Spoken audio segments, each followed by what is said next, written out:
This shop looks popular today. Wonder what the occasion is.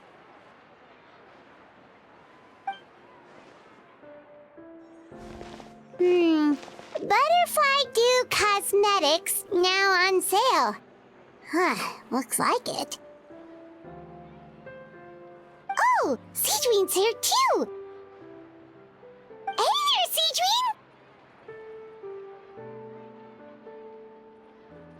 Hello there, Traveler and Paimon.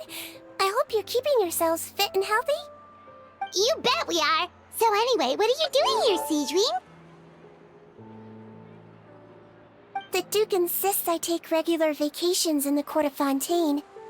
This one just so happened to coincide with a promotion for a new skincare product, so I came over to take a look.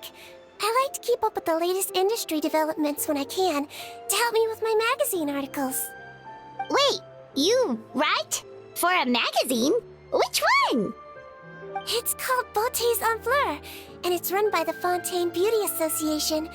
I've done lots of articles about skincare for them, using the pen name Maritime Flower. Oh, wow! You're a Maritime Flower? If Paimon's not mistaken, you're one of the leading figures in the Fontaine Beauty Association! What's so weird about that? Everyone loves beauty! I really like this role. The staff at cosmetic shops are always so polite. And as long as I wear a big smile on my face, I always get the best customer service. Well, they sure don't want to make an enemy of the Maritime Flower. Obviously, it's because of Sigewinne's love for beauty. Still a leader of the Beauty Association? That's incredible.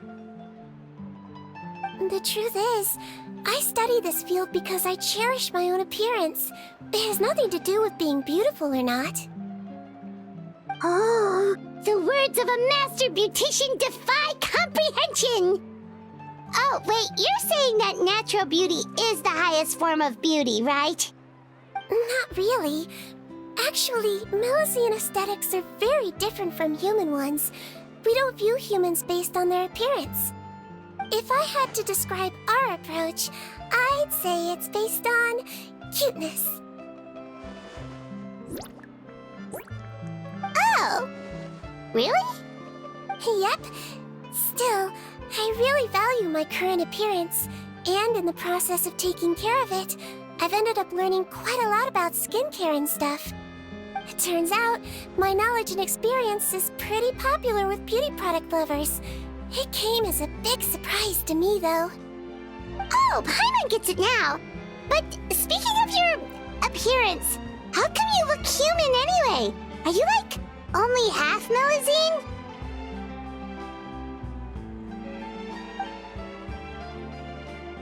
Ooh, wait, sorry. That was probably really offensive, wasn't it? No, I don't mind. I'm not mixed, though. I made a decision to turn myself into this form a very long time ago. If you're interested, I could tell you the story. A shape-shifting story? Oh, heck yeah, of course we're interested! Once upon a time. Long ago, humans rejected Melusines, and Melusines feared humans. There was one Melusine who became fascinated with human medicine, but no human wanted her help. And there was one girl who liked Melusines, so no humans would make friends with her. So, the Melusine became the girl's friend, and the girl became the Melusine's patient. Your checkup's all done. You're still in perfect health. Thank you, Dr. Melusine. In this game of doctor and patient, a friendship was born. Then, one day, the girl fell ill. The Melusine was the only doctor to arrive on time, but the adults sent her away. Scram! Melusines can't be trusted! So just because I'm not human, I can't save my best friend? In desperation, the Melusine approached the frightening witch. She begged and begged until she got a reply. If you take this potion, concocted of sin, you will gain a human face and grow human limbs. But then, you will lose everything that attracted this friend of yours to you in the first place. Can you accept that? The Melusine did not hesitate for very long.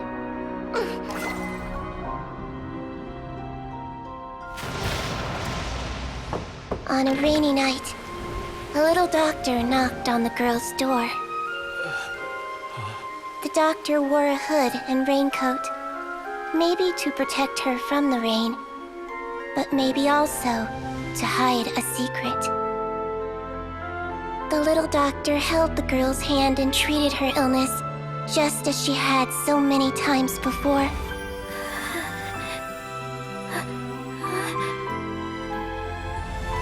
Dawn came, and the little girl's condition improved. But the little doctor was long gone, for she knew her friend would never recognize her again. And so, since then, I've lived my life in human form. Most people who know me just think I was born this way. Ooh. A witch? A potion? Why does this sound like a fairy tale? Trust me, it's a true story. Must be the way you told it then. It just sounds so... yeah. Not every Melusine would take human form to save their human friend. That must have been a huge decision. Treating patients is a doctor's duty. We must always find a way, even when the going gets tough. Ugh. It's so crazy that they turned you away just because you were a Melusine, especially when their daughter was so sick. Well, sometimes appearance can be a real barrier.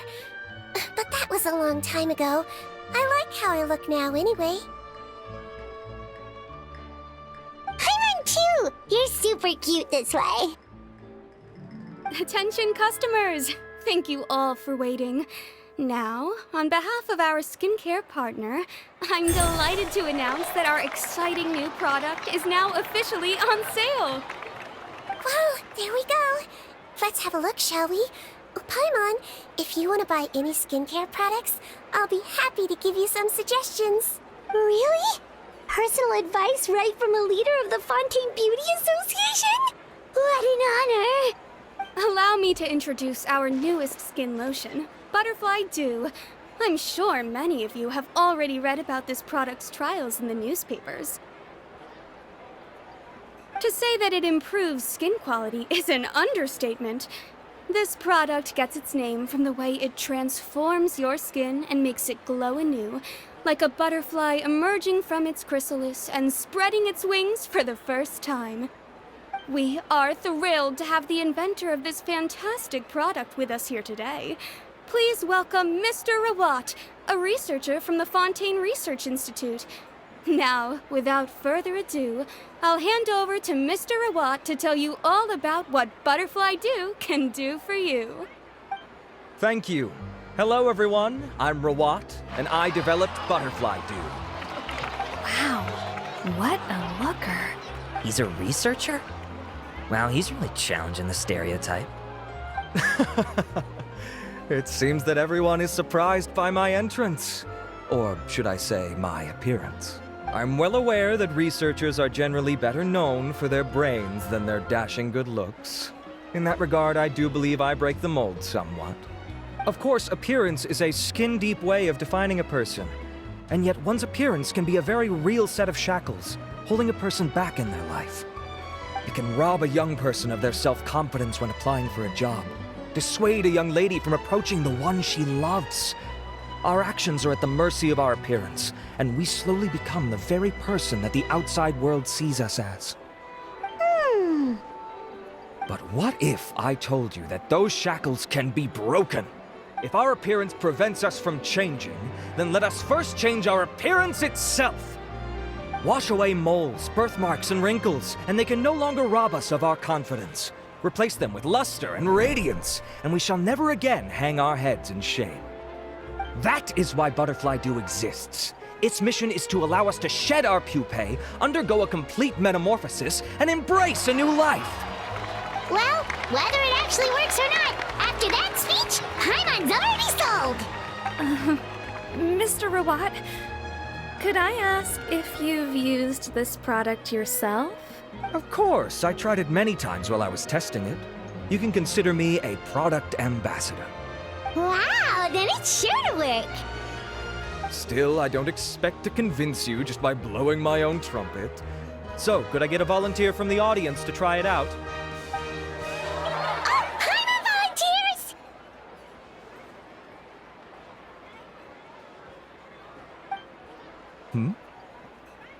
Oh! Ah, what an honor! It appears we have a giant of the Fontaine Beauty Association here with us. In that case, Miss Sigewinne, could we seek your most expert opinion on this product? Sure. Whoa, is that Romaritime flower? They say she's the pickiest user of skincare products in all of Fontaine. Here you go.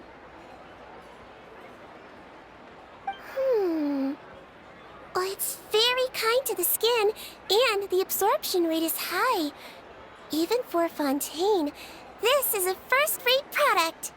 Wow, now that's high praise! I'll take one. Any discounts? All right. Well, all that remains for me to say is, Butterfly Dew is now on sale! Think we should buy a bottle too? Aww, really? Well, it's still good to care for your skin though, right? Paimon definitely feels kinda rough from being exposed to the elements all the time. And if you're worried about whether it's the right product for you, well, luckily for us, Sigewinne's here, so we can get an expert consultation.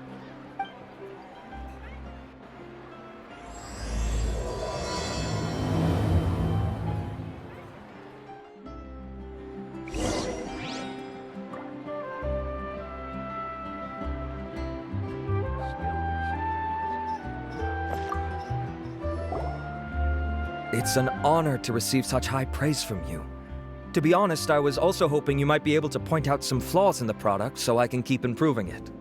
With most skincare products, the pros and cons only become apparent with long-term use.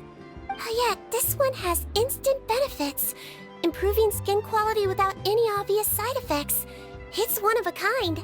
Don't worry though, I plan to keep using it, and I'll publish regular reviews in Beauté Sans Fleur. You can read my thoughts there. All you need to do is subscribe.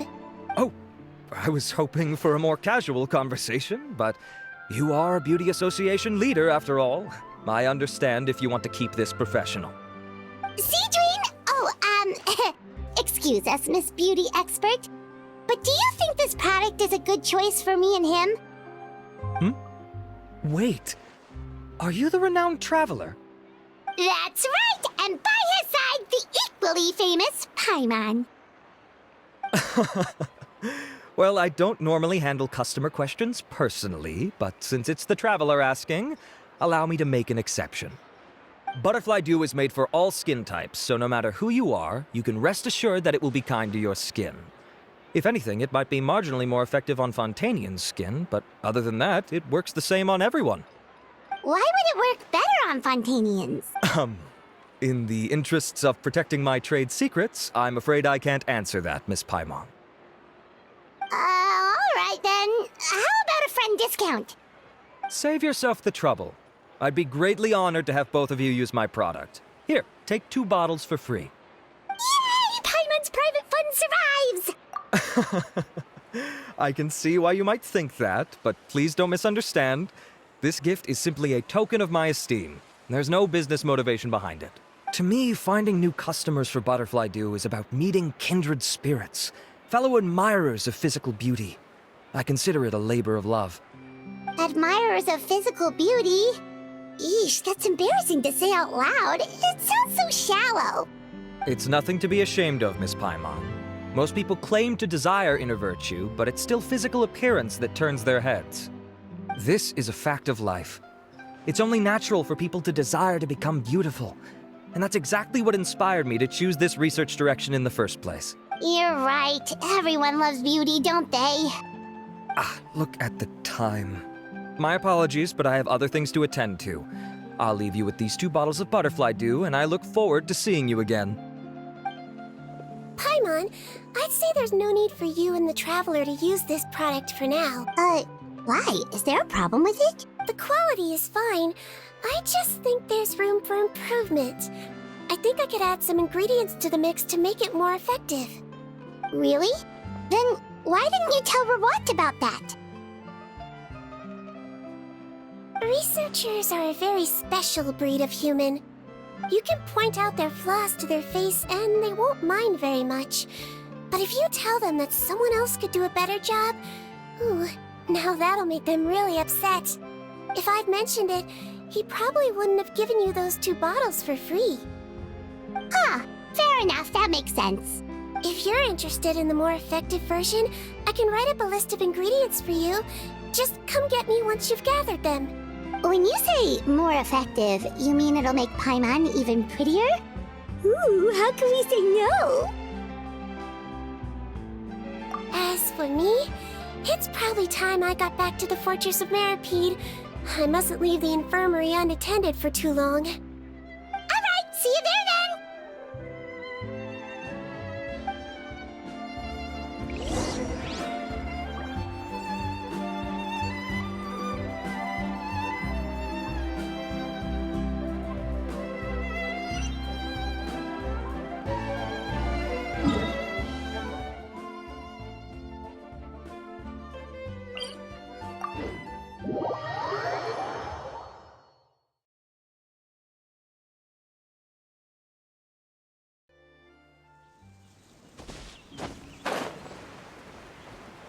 Just up ahead, Traveler. The ingredients for Sigewinne should be nearby.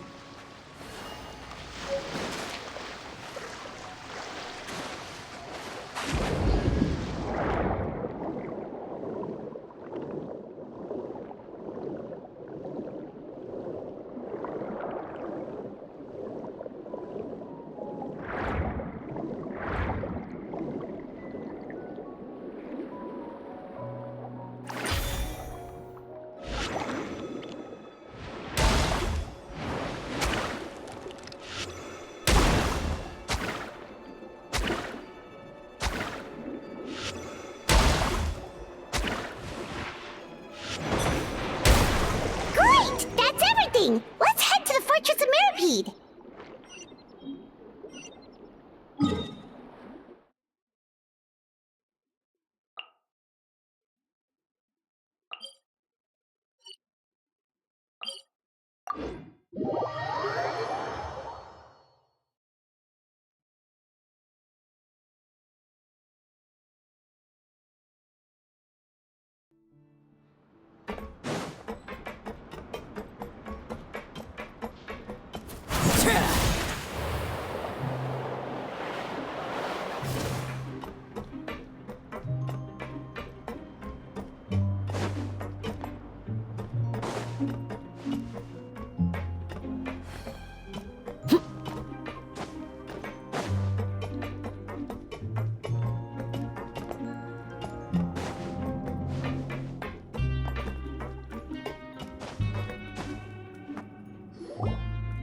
Whoa, the infirmary is packed! Please, you have to believe me. I saw it with my own eyes last night. Another me! He looked exactly like me. Got it? Okay. I've written down everything you told me. Now, I have a few tests to run. Take a deep breath, and don't worry. It's nothing to be nervous about. First, which finger am I holding up? Your index finger, but I'm telling you, my mental state is fine. I'm not crazy.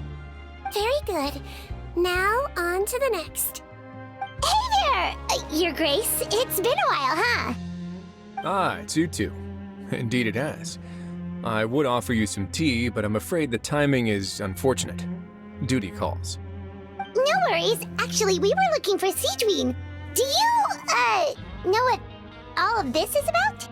This inmate came running to the guards in a panic, claiming to have seen his exact doppelganger. A doppelganger? Doesn't that just mean someone else kinda looks like him? And that's what I thought when the report first reached my desk. But we've inspected our records. No one even vaguely resembles him. Considering how certain he is of what he saw, I can only surmise that he's having some mental issues. So I brought him for a medical evaluation. All right, very good. Take a sip of water and rest for a bit. Evaluation complete. I couldn't find any symptoms pointing to a physical condition. I see. So do you still believe there's more likely to be an issue with his mind than his body? I have to assume so for now. Psychological issues are more difficult to detect. At this stage, we can at least confirm that he is in command of his cognitive faculties. The rumor mill will go crazy if word of this gets out. Guards, take him to the ward for a period of observation. The Marechaussee Phantom has requested my cooperation on a case, otherwise I'd deal with this myself. Sorry for the trouble, head nurse, but I'll have to leave this to you. No problem, Your Grace. I'll add him to my observation list. By the way, we have a couple of guests here who've made the trip just to see you. I imagine it must be important. You probably won't need to add them to your observation list, though. Oh, Traveler, Paimon, it's you. Hey there, Sigewinne! It's actually not that important. I'll be in my office if you desperately need me. Goodbye for now. Okay, bye-bye! So, Sigewinne, Would you mind waiting for just a moment? I have another patient to see. Just find an empty bed and take a seat. I won't be long. oh, sure. Sigewinne, we've brought him. And he seems to have taken a turn for the worse again. Okay, don't panic. Let's start by sitting him down here. Paimon had no idea how busy it can get for Sigewinne. Maybe now's not the time to ask for her help with skincare. Good point. Besides, it might actually be interesting to observe her at work. Well, this could hurt, so I suggest you take a deep breath first. Did his face melt? What happened to him? It's anyone's guess. His face melted off shortly after arriving at the fortress. But since he's a serious offender, he can't be allowed out for medical treatment. Best we can do for now is ask the head nurse to give him something to manage the symptoms. Oh, this is gonna be awkward. We still need to bring him to the Marechaussee Phantom for questioning. What if he scares them half to death? Will that be our fault? The Marechaussee Phantom? Does this have something to do with the case Risley's dealing with? Yep, it was a huge case. They bagged a few dozen crooks in one fell swoop. And this guy's the baddest apple of the bunch. He harmed countless people. And now, it looks like it's all finally catching up with him. You done gawking? Not yet. I need to check the severity of your ulcers to decide the right dosage. Don't worry. We Melazines have a very different sense of aesthetics from humans. To me, you just look like a little kitty with slightly scruffy fur, but still just as cute. Don't patronize me. Do I look like a kid to you? Just give me the meds and let me out of here. I already missed my cell. Hey, lose the attitude. You dare talk back to our head nurse like that again, your days are numbered. Oh, it's fine. Okay, I'm going to apply the medication now. Tell me if it hurts, all right? Look how nice Sigewinne's being. And he still talks to her like that? What a nasty piece of work. Can I leave now? Wow, not a peep. What a brave little guy. Thank you, Sigewinne. And I apologize for the trouble. So, Traveler, Paimon, did you bring the ingredients? We did, but we don't want to interfere or anything. You're busy saving lives here. Oh, don't be silly. I agreed to it, didn't I? Just hand me the ingredients, and I'll make some time to whip it into the improved version for you. Take a rest here if you want, Or, if you're not tired, I hear they're holding a new pancreation tournament in the administration area. Or alternatively, is there anything we could help you with, Sigewinne? That's right! Let us help you out! It's the least we could do! Good point. Kind-hearted humans start to develop guilt if they accept free help from others. Don't worry. I'll take a look at my schedule. I'm sure I can find something to treat this condition. I gotta warn you, though, it'll be tiring work. So I suggest you take a break first, then come back and see me when you're ready.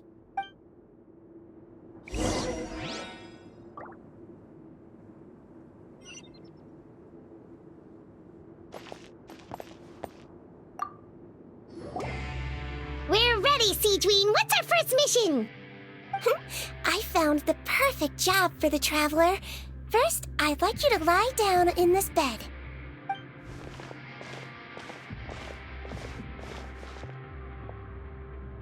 What for? I need you to pretend to be sick. What? Oh, is it that difficult? I thought you did a pretty good job last time. Oh, so you knew. I sure did. He was way more interesting than the usual malingering inmates, and you played along very well, Paimon. I observed you two for quite a while after that. Well, this is awkward. But why do you need us to do it again now? No time to explain. My next patient will be here any second. Oh, please, just do as I say. You can, pretend like you've got a nasty headache, and throw in some dry heaving for good measure. Okay.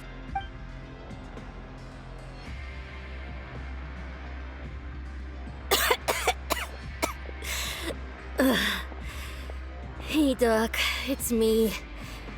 I'm only here because my mom won't stop pestering me about it. So annoying. Well, your mother has enough on her plate with a busy job. Well, the last thing she needs is to worry about you being sick as well. I know.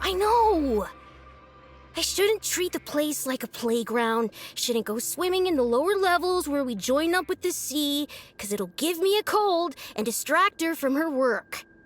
I thought I'd be able to have some fun here at the fortress for a few days, but it's always, don't do this and don't do that. All right, sit yourself down and I'll take your temperature. Your fever still hasn't gone down. Well, here's your medicine. 1 cup for starters, and we'll see if it helps. But Doc, it's so bitter. Do I really have to drink it? I mean, I'll be fine, right? I've got an uncle who caught a cold.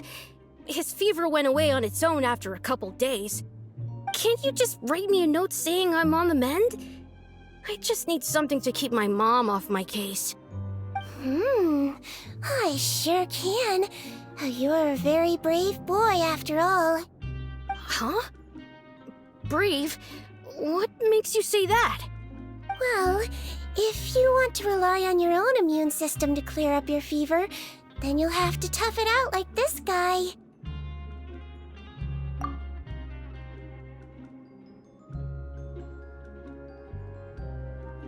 Hang in there, traveler. Are you gonna puke? Paimon can get you a paper bag. Huh? As long as you're tough enough to get through the nausea and dizziness caused by the high fever, you'll be right as rain after just a few days' rest. And if I'm not tough enough? Hey! Wake up! Wake up! Put it this way. At least you'll never have to see the doctor again, right? I think maybe I'll take that medicine after all, if that's okay. Oh, of course. Here, it's still warm. It's so bitter. All done. Great job, you two. That kid really doesn't know what's good for him. His mother's a guard here. She's been working back-to-back shifts lately, but unfortunately his father's away on a business trip right now. She had no choice but to bring her son here for the time being. He was quite happy at first. He seemed to think that the Fortress of Meripede would be all fun and games. So you made us put on that act just to scare a kid into taking his medicine? That's a pretty sneaky trick. Seems like there's a whole side to Sigewinne we never knew about. It's a technique I learned from my teacher. Oh, you had a teacher? Was she a Melusine doctor too? She was human. She passed away a long time ago. Oh, sorry. No, it's fine. I really liked my teacher, so it's always nice when I get to talk about her with other people. She was a traveling doctor, and since she didn't have a clinic, she'd go out and visit her patients wherever they were. Dealing with the badly behaved ones was her specialty. She used to say, if you can scare the little brats into taking their medicine, you won't have to hear them wailing and screeching when their condition gets worse. Huh, she sounds like a pretty strict teacher. Strict? Well, that's not how my teacher saw it. She thought of herself as terrifying to kids. Strange way for a doctor to describe themselves. Now Paimon's curious to know what she looked like. As it happens, I actually have a picture of her. Oh, wow, yeah, okay, that'll terrify the kids. Yep. All the children she treated thought she was a witch. Why does it almost sound like you're envious of her? Oh, because I am. If she was here, all the children would take their medicine without any need for tricks. A doctor who looks like a witch. True, they wouldn't dare try anything funny with her around. Oh, me, on the other hand, it's hopeless. Children aren't afraid of me at all. That's actually a good thing, you know? Oh, my next patient should be arriving now. Would you mind lending me a hand again? Sure thing! On to the next mission!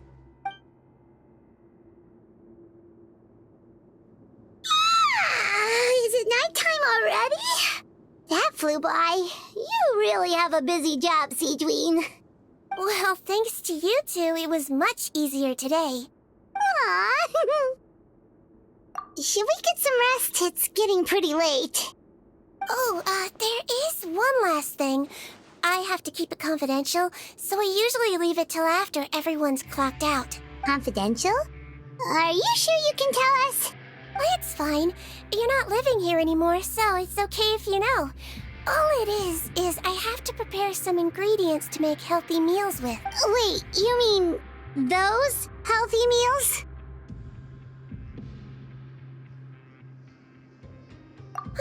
My patients refuse to eat any healthy meals I prepare in front of them, so I have to prep the ingredients in secret, then let the chef at the Coupon cafeteria handle the rest. Considering even the chef's version makes people uneasy, it really makes you wonder what's in it. You want to find out? I can teach you how to make it. That way, if you ever suffer from exhaustion on your future travels, you can prepare a healthy meal for yourself. It's really good for you, you know. Sure? Guess we can help out one more time. The ingredients are ready. Now, put them on the table and add them in the order I tell you.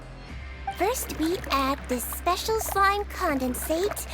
Stir it thoroughly, then pour it in. See that? It adds elasticity. It looks just like tasty jelly, doesn't it? Yeah, it really does. Until you remember it's slime condensate. Next up, xenochromatic crystals. You want to crush them up into a fine powder, like powdered sugar. Wait, are those from Fontimer Aberrants? Are you sure they're edible? Finally, we'll need some high-protein meat. Frogs are an excellent choice. You just need to clean their innards, and then you're left with some lovely, tender meat. Oh! Frogs. And we're done. All that's left now is to pack them into lunch boxes and hand them to Walsey. Yesterday in the production zone, I noticed an inmate who's been working for 2 days straight. That means it's a healthy meal for him tomorrow. Sigewinne really does have the inmate's best interests at heart.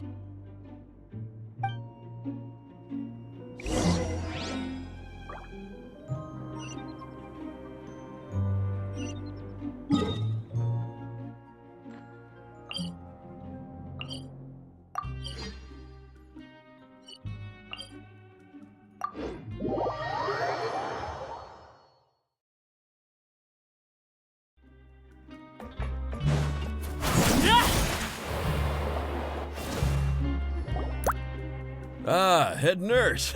Got some extras for me? Just the one today. The serial number's on the lid. Sounds good. I'll make sure it gets delivered.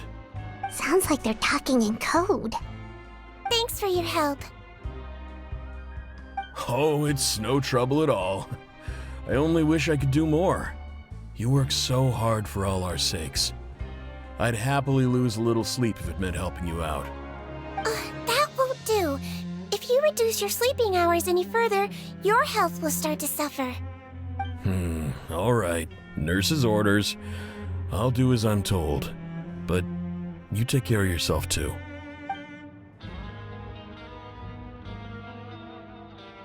Well, I'm done with work for today. Thanks for helping out, you two. Seems like the guards and staff here have a lot of respect for you, Sigewinne. In just one day of helping you with your work, it feels like we've done a lot for the fortress. Head nurse, please, wait. I'm sorry to disturb you this late at night, but I think you'll agree. This is urgent. Okay, just relax and catch your breath. What's the matter? The guard at the observation ward, Odilon, he told me to pass on a message to you. One of the inmates there, the guy suffering from possible hallucinations, well, he seems to have made a sudden recovery, and now he wants to apply for permission to leave the ward. Huh? Already? You were right to tell me. I'll have to examine him and make sure he's well before we discharge him. Looks like we've got one job as medical assistants left. We'll come with you.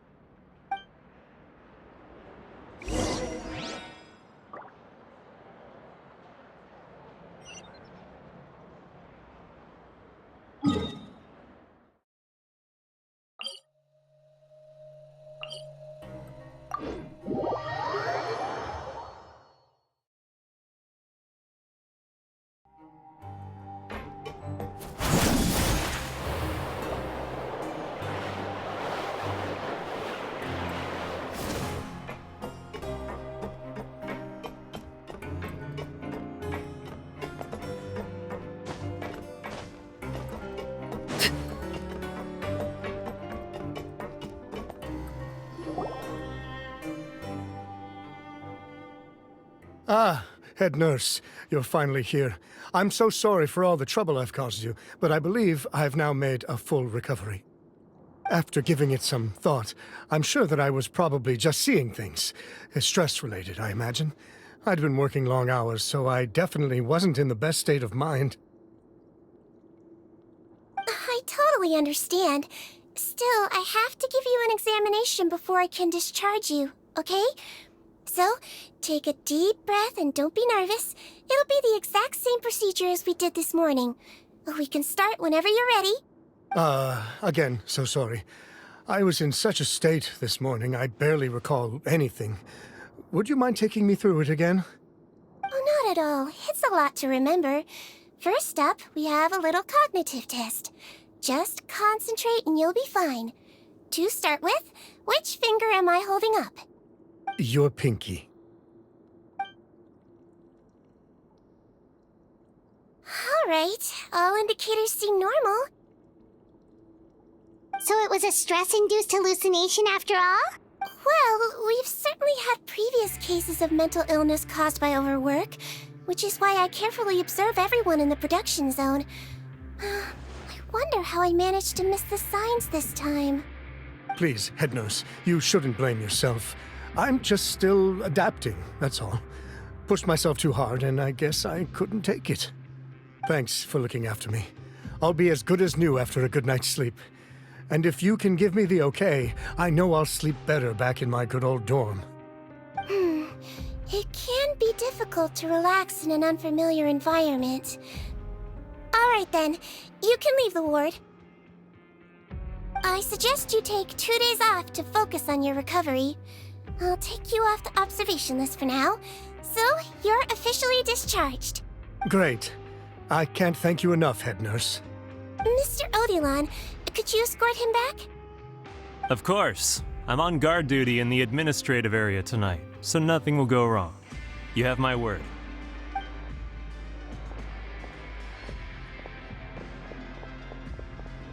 Guess you're finally done for the day now, huh? Yep. But I still haven't gotten around to making that improved lotion for you yet. Oh, no rush! Seriously, it's super late now. You should go get some rest too. Well, tomorrow it is then. Good night, Traveler. Good night, Paimon. Hope you sleep well. Oh, don't you worry! We will! After a productive day of work, we're both gonna sleep like a log. Yeah, sleep tight, Sigewinne. See you tomorrow!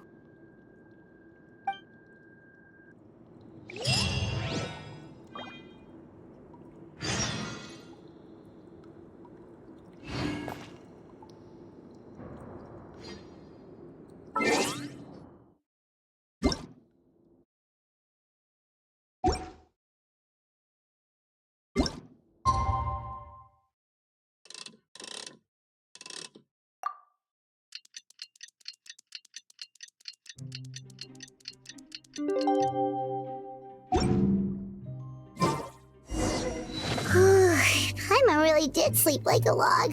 Let's go find Sigewinne.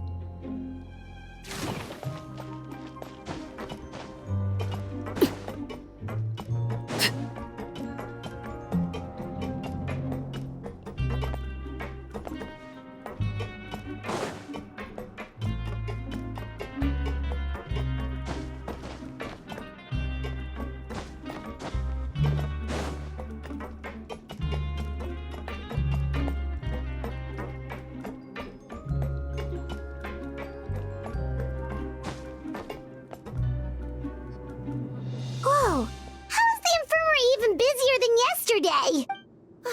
Good morning, Traveler and Paimon. I have a few people here for a checkup, so you might need to wait for a while. No problem. Anything we can do to help? There's a bit of a complicated situation here. I'm still getting to the bottom of it myself. You have to believe me. I'm telling the truth. You're in a medical facility. Keep it down. Please, listen to me. I'm not Gascon. I'm Uy. You're a horrible liar, you know that? We get all your mugshots with the arrest warrants. It's clear as day that you're Gascon. You mean because of the way I look? I don't know what happened. I just woke up like this. Then you guys dragged me in here for an interrogation. I brought you here to figure out what's going on. If you truly are the victim of an injustice, yelling isn't going to achieve anything. At most, it'll delay your vindication. All right. I get it. This is nuts. Yesterday's interrogations went fine, and now this. Morning, Your Grace. What's going on? Remember the case I mentioned yesterday? The one brought to me by the Marechaussee Phantom? Well, we've been questioning the inmates involved this morning. Every single one of them is claiming mistaken identity. Huh. That's even weirder than what that guy was saying yesterday. The thing is, none of them have been able to provide any evidence whatsoever to support their claims. Questioning them further got us nowhere, so for now, we've brought them to the infirmary. And we thought yesterday was as busy as it got for Sigewinne. We've compiled their statements. Have a look. Perhaps there's something we missed.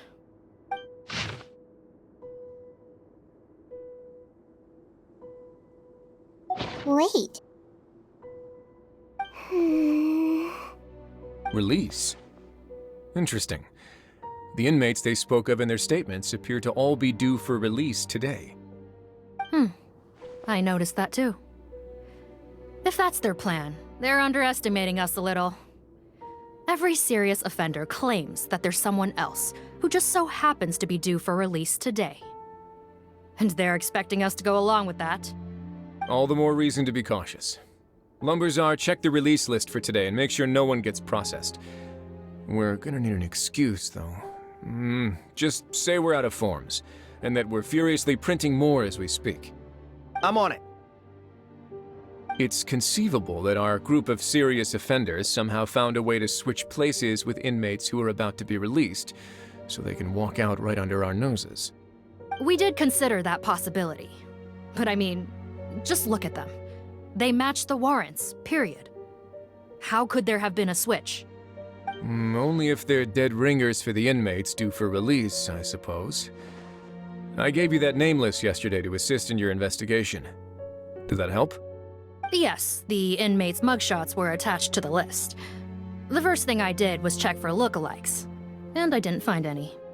The only other thing that stands out to me is that their voices sound a little different today. But it's not exactly hard to put on a fake voice. Oh, really? What does our head nurse make of all of this? Give me a moment. I think I have a way to confirm whether there's been a switch. I know, it's not time to change your dressing yet, but please bear with me. Huh? Isn't that the guy from yesterday? This should be Honore. He has very severe facial ulcers, which require an operation in the hospital at the Court of Fontaine. I authorized him to leave the fortress for medical treatment under guarded escort. Yes, like I told you. I'm not Putton. I'm Honore. So there has been a swap. Well, I can see what happened in Potton's case, but how do you explain the other inmates? You're not telling me their souls switched bodies, are you? No, I believe it was their faces that got switched. The method is a bit like replacing a tooth. Take the bad tooth out, put a false one in. And actually, I think I can prove it to you. Traveler, Paimon, do you remember Eric from the other day? Yeah, sure do. Then you can be my witnesses. To start with, please fetch the inmate who claims to be Eric.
So, you're Eric?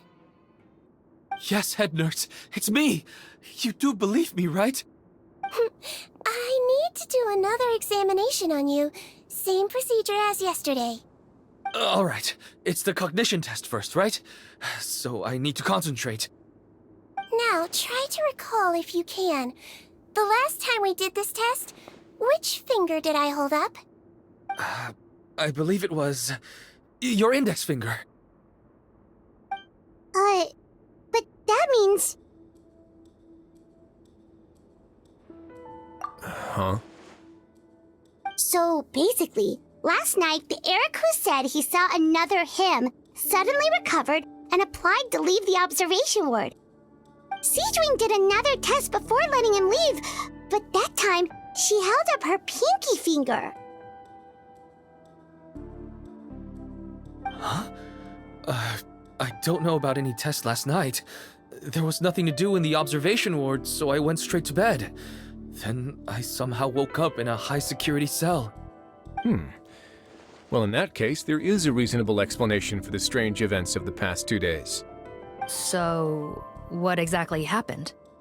The gang of serious offenders wanted to break out of prison, so they identified a group of scapegoats, namely inmates whose terms were almost up, and planned to switch appearances with them.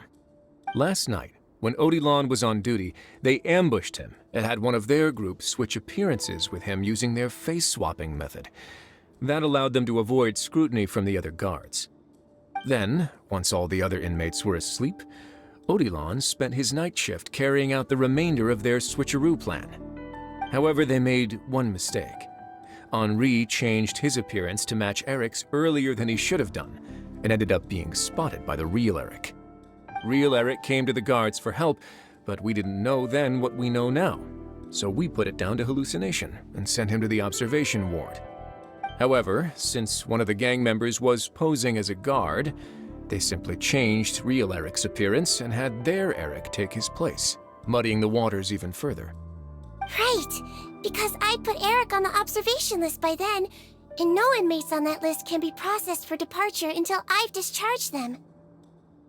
Hence why the imposters had to pull that little stunt to get fake Eric off the list.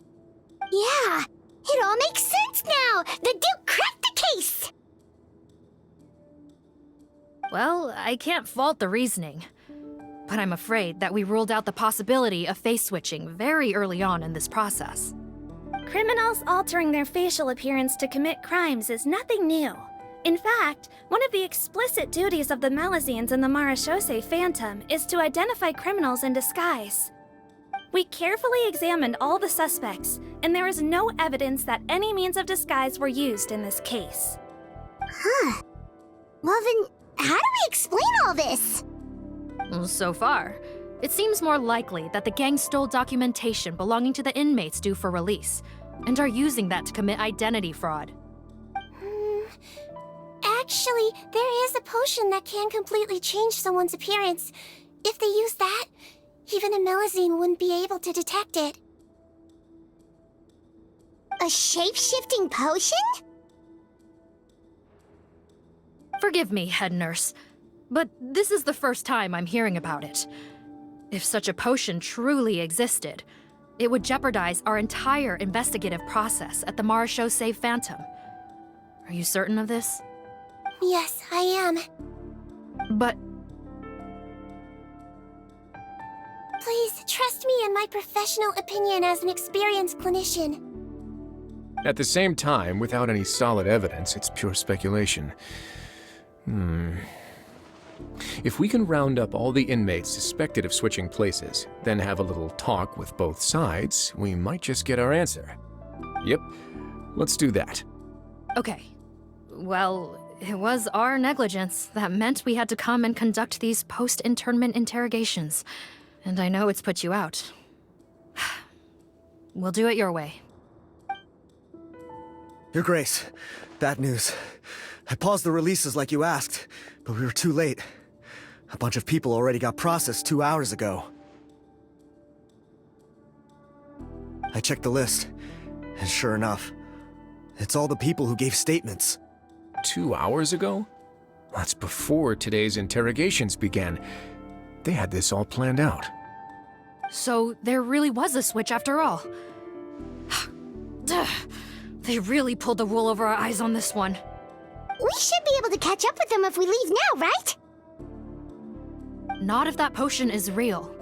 They can just switch faces again after leaving the fortress. And if the Marechaussee's Melazines can't even spot them, we wouldn't know where to start searching. Yikes! So we're at a complete dead end!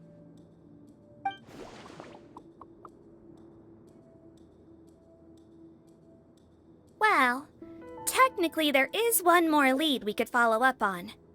We were only able to arrest this gang thanks to the help of a researcher from the Fontaine Research Institute. I believe his name is Rawat. Oh? Rawat? Isn't that the handsome guy we met at that skincare promotion? Handsome? Maybe from a human point of view. I just remember that he specialized in potions. One of the crimes this gang is charged with is the manufacture and sale of illicit drugs. According to Mr. Rawat, they appear to have stolen technology he developed through his research and used it in their operation. At first, he thought it was a typical case of intellectual property infringement, and he tried to negotiate with them. But once he discovered their criminal operation, he reported them to the authorities. Thanks to his report, we were able to swoop in and arrest them all in one go. What a hero! Bet that took courage on his part. No doubt. This is worth following up on. As the one who snitched on them, it's highly likely that Rawat will be targeted by the escapees. That aside, since he's negotiated with them in person before, there's a chance he'll have some additional information for us. Understood, Your Grace. My team and I will head to the Fontaine Research Institute right away. In the meantime, please keep an eye on the face switch victims for us. Of course.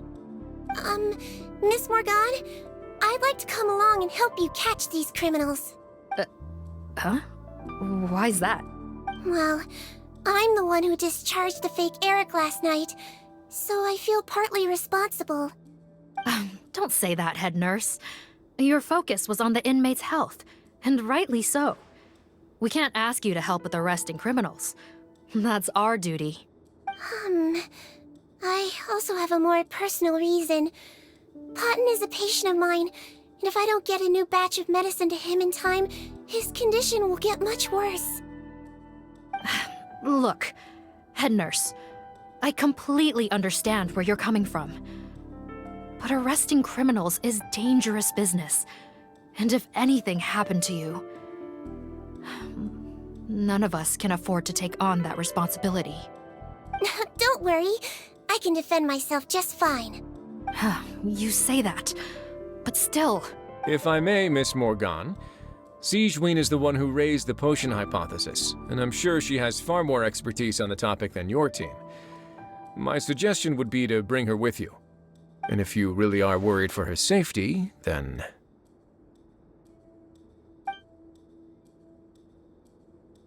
Ah, there you go, right on cue. Knew I could count on you. Okay.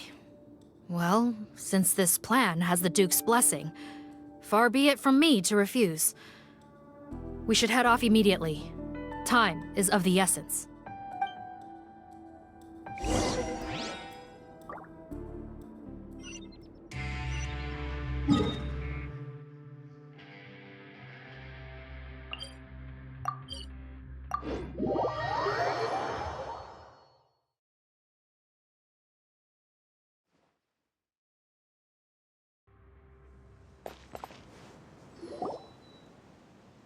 Greetings.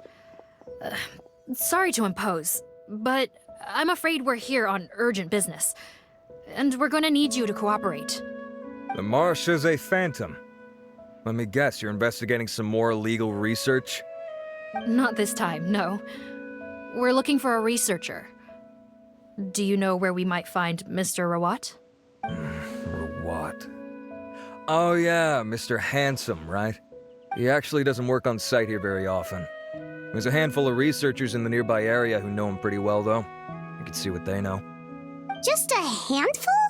Paimon figured he'd be the most popular guy around. Well, I guess you could say he's popular, at least on a superficial level. He's blessed with good looks, so he tends to make a good first impression on people. But in all his time here at the Fontaine Research Institute, I don't think he's ever had a single deep conversation about his research with his peers. That's no way to make real friends around here.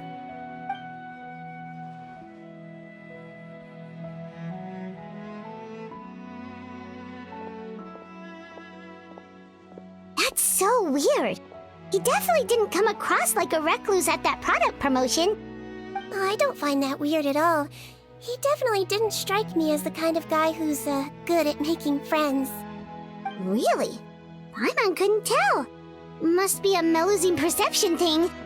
Okay, we should talk with his acquaintances. But we also need to check the Research Institute for any clues. Let's split up. It'll save us some time. Sure thing! We'll go ask around among the other researchers with Sigewinne. Paimon's suddenly kinda curious to know what everyone really thinks of him.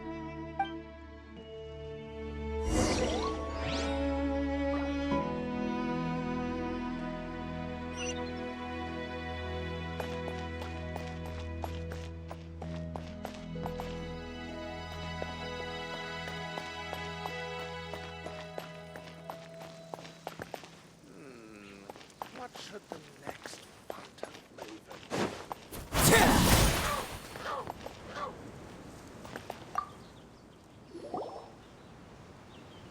Excuse us, are you Audrey? That's me. What is it? Are you close friends with Rawat? We're trying to find out where he is. Close friends? You mean because I told him I had feelings for him once? I doubt I'm the first or last at the Institute to make that mistake. Why would you single me out as a close friend? I should have known, really. Men like him, they just enjoy being surrounded by fawning women. They're not interested in a serious relationship. Okay. We were just kind of wondering if you might know where we can find him. Why would I know where he's at?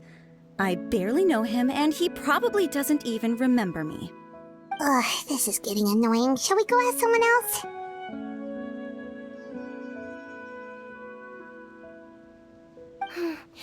I think she knows Rawat better than she cares to admit. If we leave now, it might be a wasted opportunity.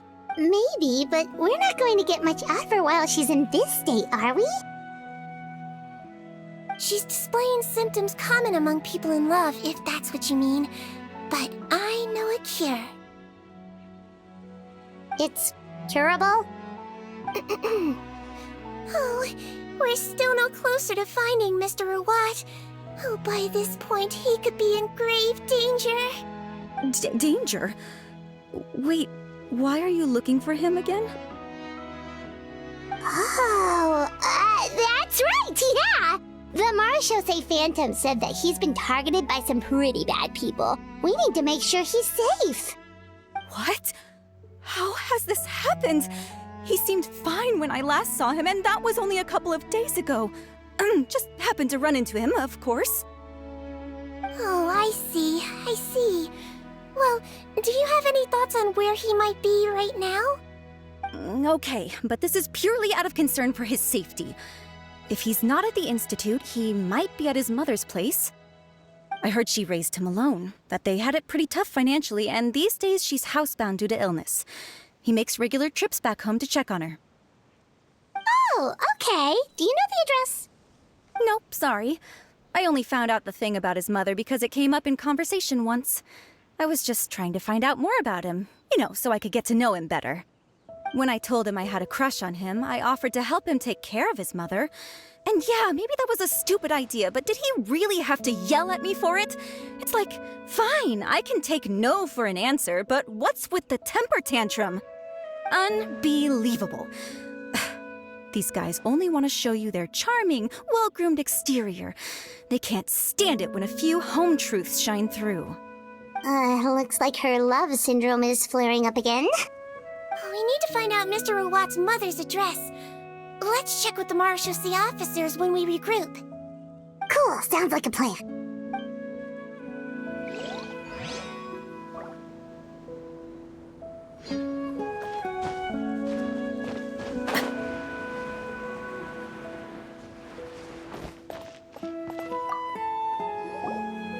Hey there, are you in Teep? What do you want? We're here to ask about Rawat. Any idea where he might be?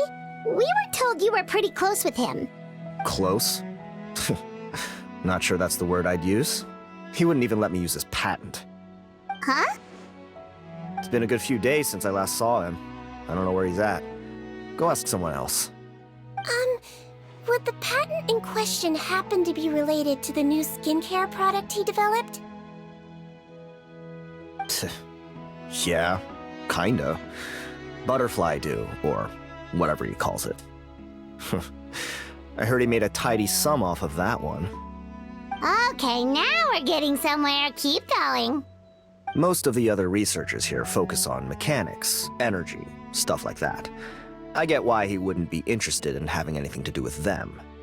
But I'm studying coatings. There's a huge overlap in our areas of research. Why would he refuse to work with me? I bought his product once, and noticed it contains a unique substance that might have applications in coatings, too. If it worked out, I could probably make as much as he's making. Don't get me wrong, I had no intention of plagiarizing his work. I was hoping to get official permission to use his findings in my own research. Followed the proper procedure. It was all above board. I would have had to pay him a license fee and everything. But despite that, he turned me down not once, not twice, but 3 times. It's like he's vehemently opposed to the idea of anyone else making the kind of money he does. Huh, so is Rawat antisocial, or is this guy just jealous?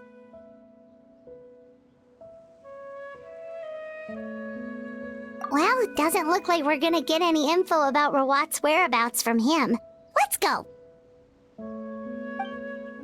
Wait, 1 second. Mr. Antibes, next time you go shopping, you should buy some Buell fruits.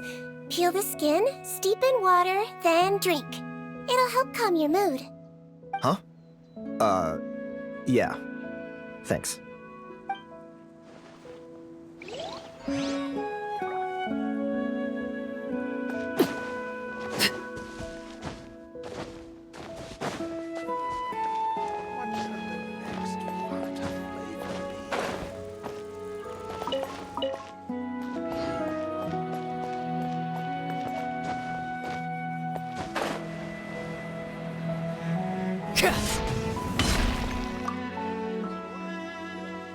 Sorry to bother you, sir, but are you Bertram?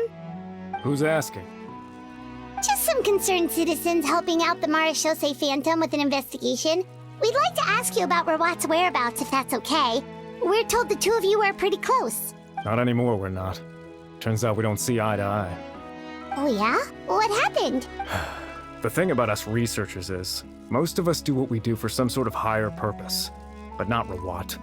All he cared about was how to commercialize his findings. He won't even let you work with him unless you sign a confidentiality agreement first. Also, he has better control over who gets which intellectual property rights. How are you supposed to get any meaningful research done working with a guy like that?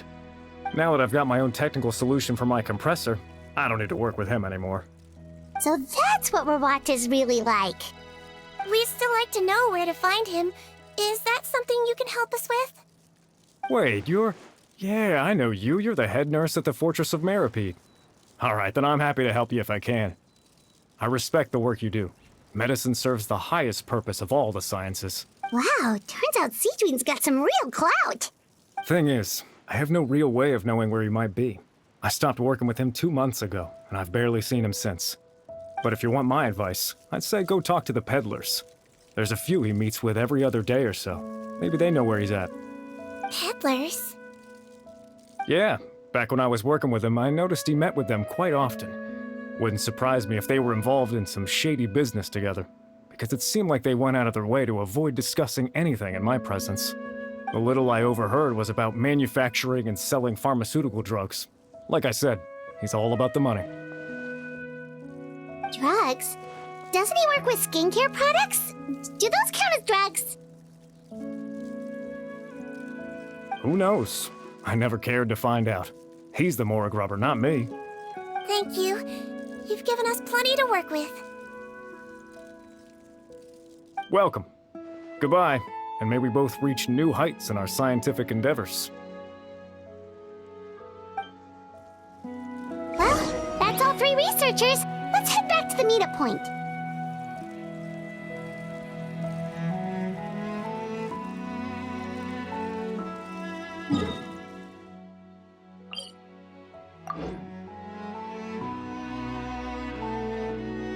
Something you wish to report? Go on. You have my undivided attention.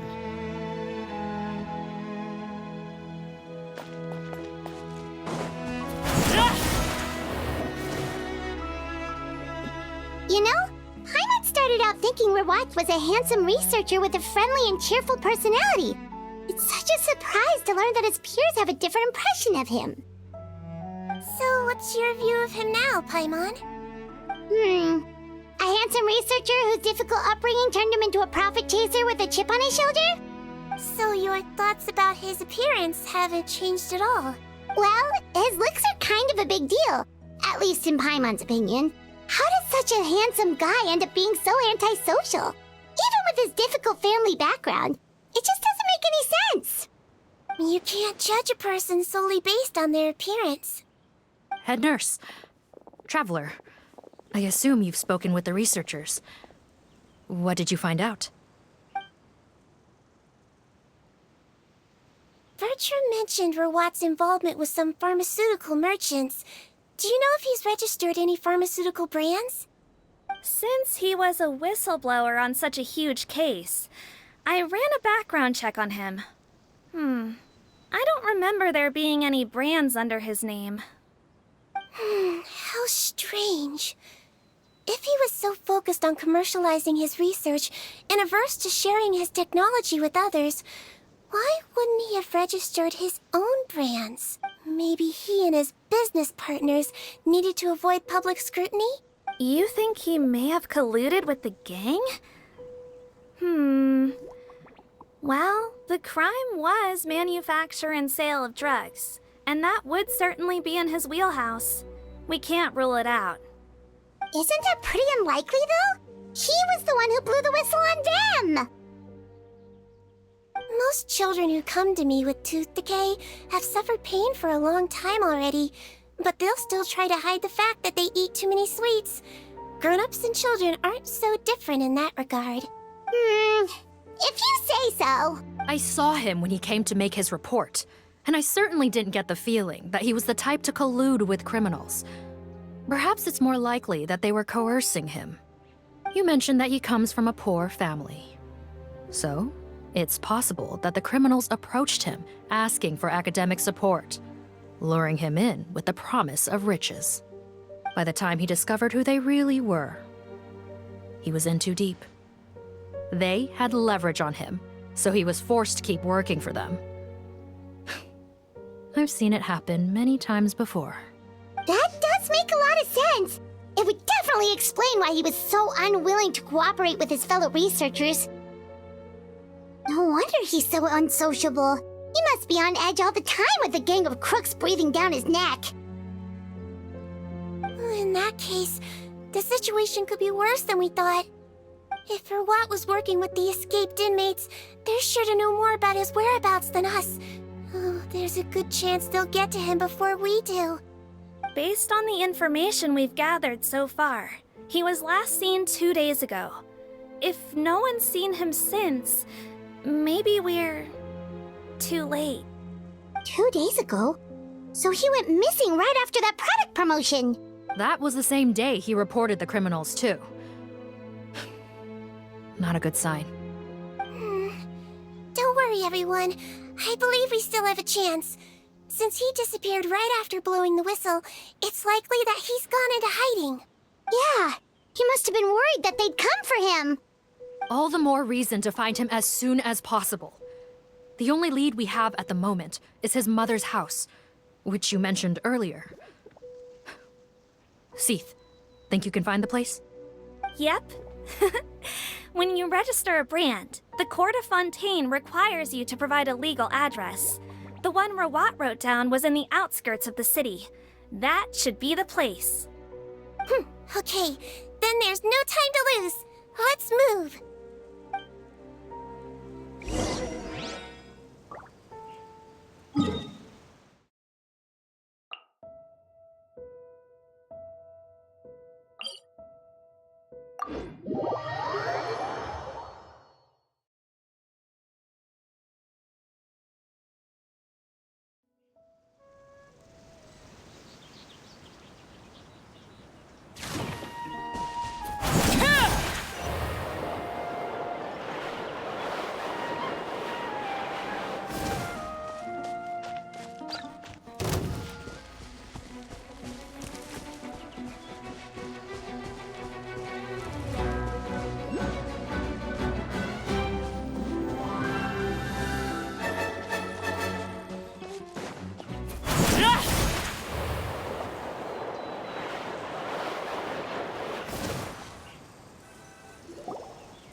This should be the house. I'm pretty sure this was the address. Okay, I'll knock.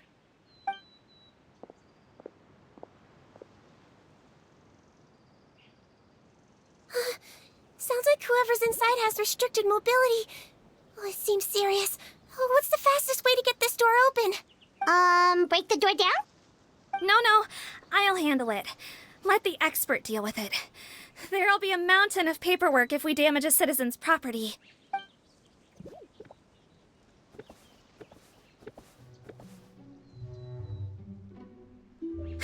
Calm down.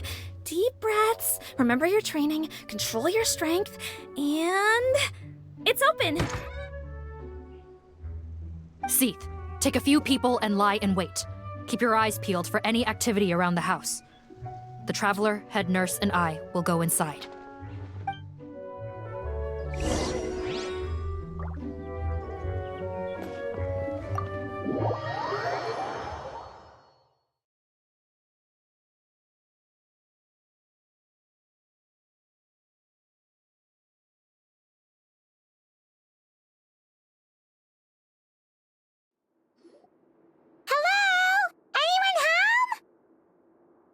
Oh, there. On the bed, there's an old lady. That's gotta be Rawat's mother, right? She doesn't look like she's in any state to be answering our questions, though. We could try, but she is very ill. We mustn't force it. Well, doesn't look like Rawat's here. She's the only one we can talk to. Yep. Allow me. Hello, ma'am. Might I ask if you're Rawat's mother? We are trying to locate him.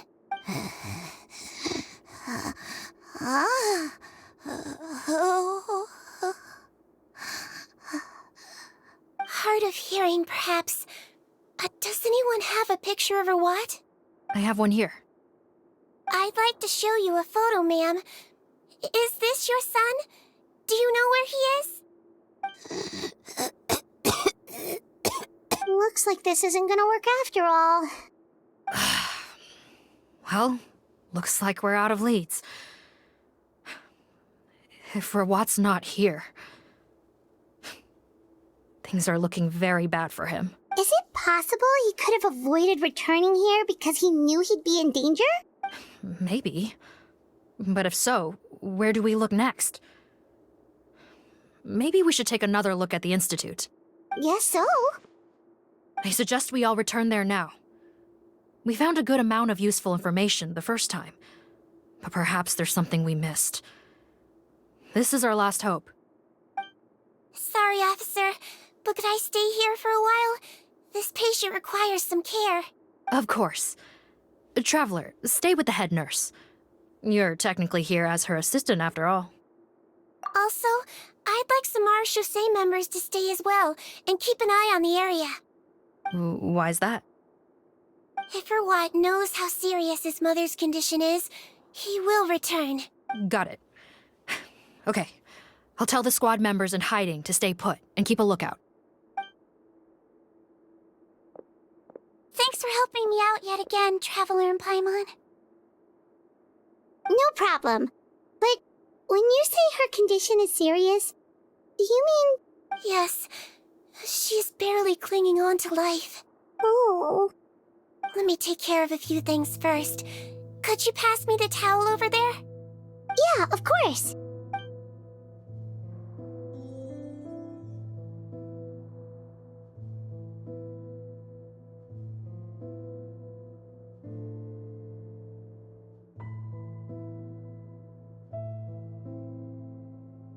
I can tell that her family has tried a lot of different treatment methods, including some very expensive medicines. Unfortunately, her condition is so multifaceted that a recovery looks all but impossible. Sigewinne, Paimon bets being a nurse must be pretty tough at times like this. Yes, it makes me a little sad. In Melizine's eyes, a human's birth, aging, sickness, and death are as much a part of natural law as sunrise and sunset. But human medicine can defy that law to some extent. In that sense, it is a science of miracles. That is why I became fascinated with it in the first place. But it was only after I truly became a doctor that I realized miracles don't always happen. Even the greatest doctors cannot cure all diseases. Sigewinne. Well, don't worry about me, Paimon. A doctor's duty is not to cure all diseases, but to treat whatever ailments they can. At the very least, I can lower her fever. That way she'll suffer less, and she might even be able to see her son. Yeah, all the more reason to find Rawat as soon as possible, even if we don't catch those crooks. Oh, her fever is getting worse. Could I get some hot water? Sure, we're on the case.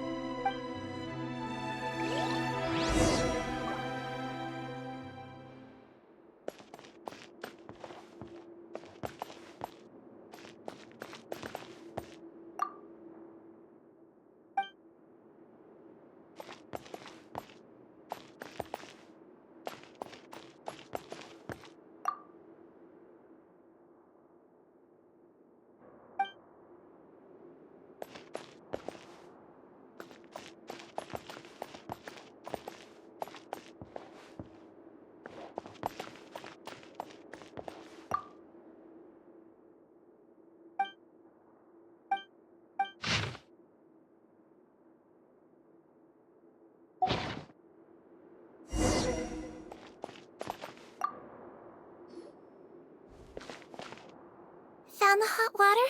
Sure did. And look what else we found. Judging by this journal, it seems like Rawat has a private lab. There's a good chance he could be there right now. We gotta go tell Officer Morgan right away. Oh, that's great news. But hold on just a moment. The wet towel is ready. I'm giving you another injection. Are you feeling better now?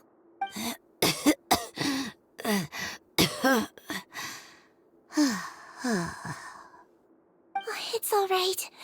We'll go bring him back. Please hang in there. Thank you.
It's Officer Morgan! They're already here! We came as soon as we heard the news. I can't believe we were so careless. The most crucial information of all was hiding right there, in that room. And we missed it. Don't blame yourself. Right now, we need to focus on finding a way in. There's a mechanical door over here! Hopefully the instructions in Rawat's journal will help us open it.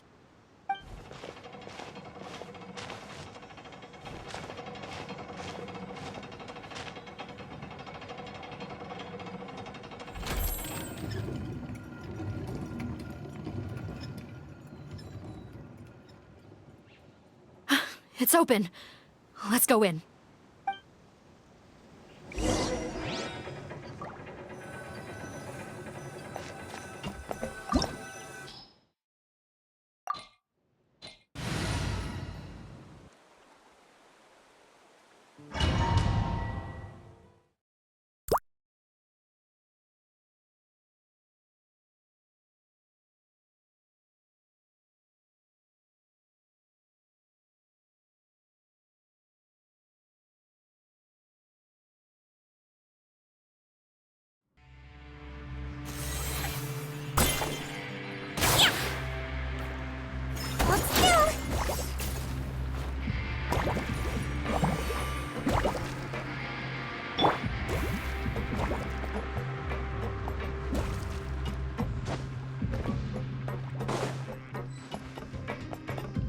How did they get in here? Captain, up ahead! Those look like our fugitives! So they found this place too? Don't let any of them escape!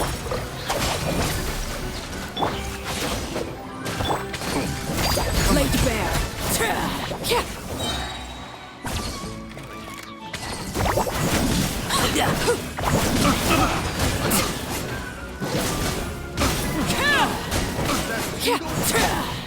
This.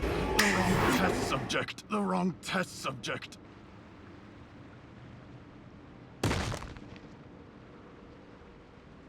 Captain, according to our list, many of the fugitives aren't accounted for. There may be others hiding deeper inside the facility. Ah, so these guys were just the lookout crew. The Marachose Phantom! How did they find this place? Wait, it's that guard from the fortress. That's right, I'm on your side.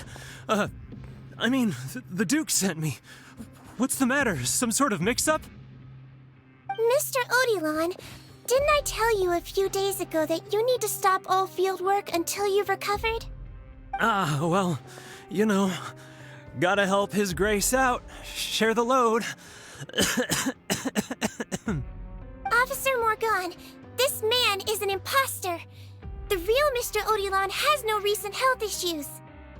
What? But Looks like the head nurse was right about the face-swapping method. Arrest them all! DuPont, stay here and keep guard. And watch the exit. If we're not back soon, call for reinforcements. Got it.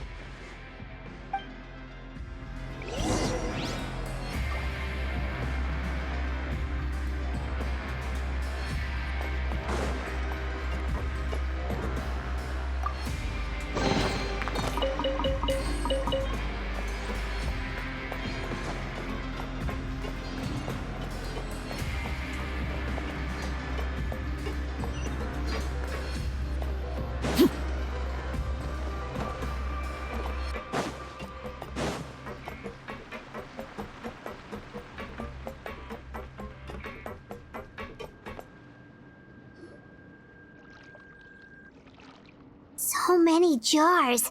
Was this some sort of production facility?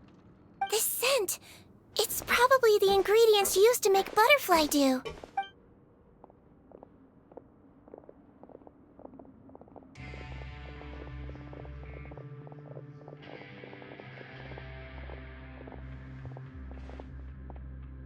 How come they're all empty? Did it sell so well that he ran out of supplies? How strange.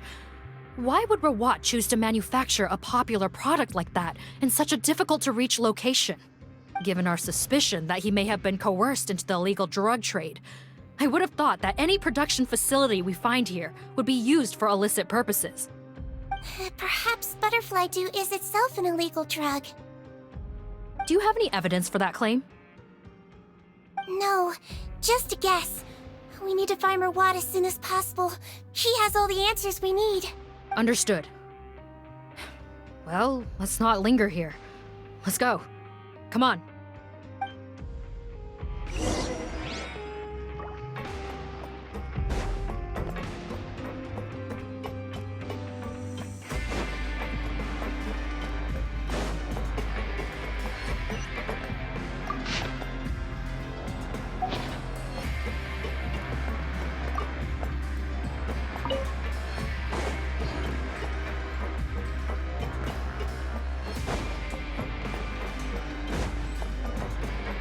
Doesn't look like we're gonna get this door open. Let's find another way around.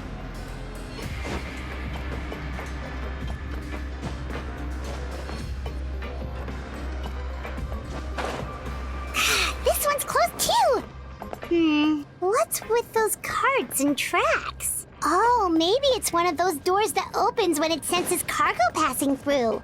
There's a loaded cart right over there. Let's bring it to the door and give it a try!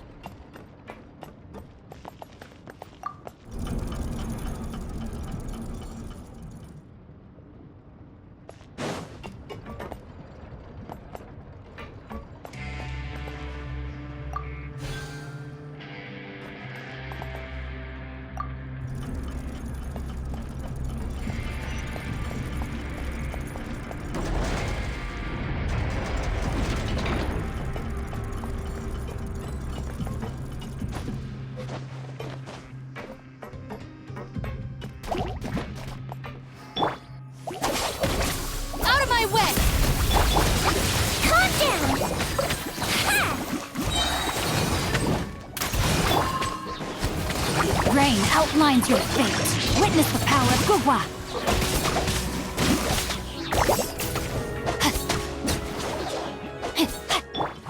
Quick! Terra Smash! Don't be nervous. Just relax. Let's blow bubbles. Yeah.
This room's much smaller than the others.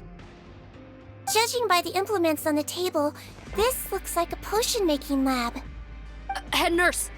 Over here.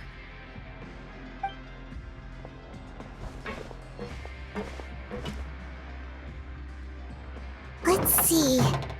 Huh? Robot's clothes. Why would he change here? Perhaps they stripped him down, left the clothes behind, and disposed of him somewhere else? Yikes, Sigewinne, where did that come from? Oh, what a tragic way to go. Especially with such a bright future ahead of him.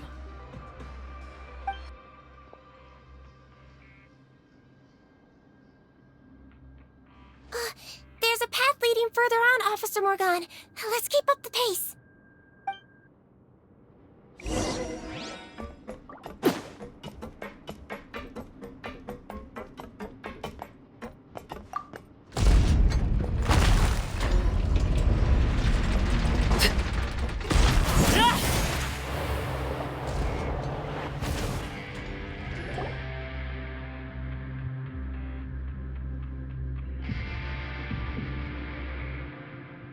Shh!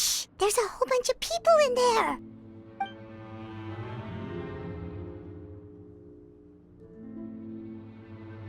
Are you serious?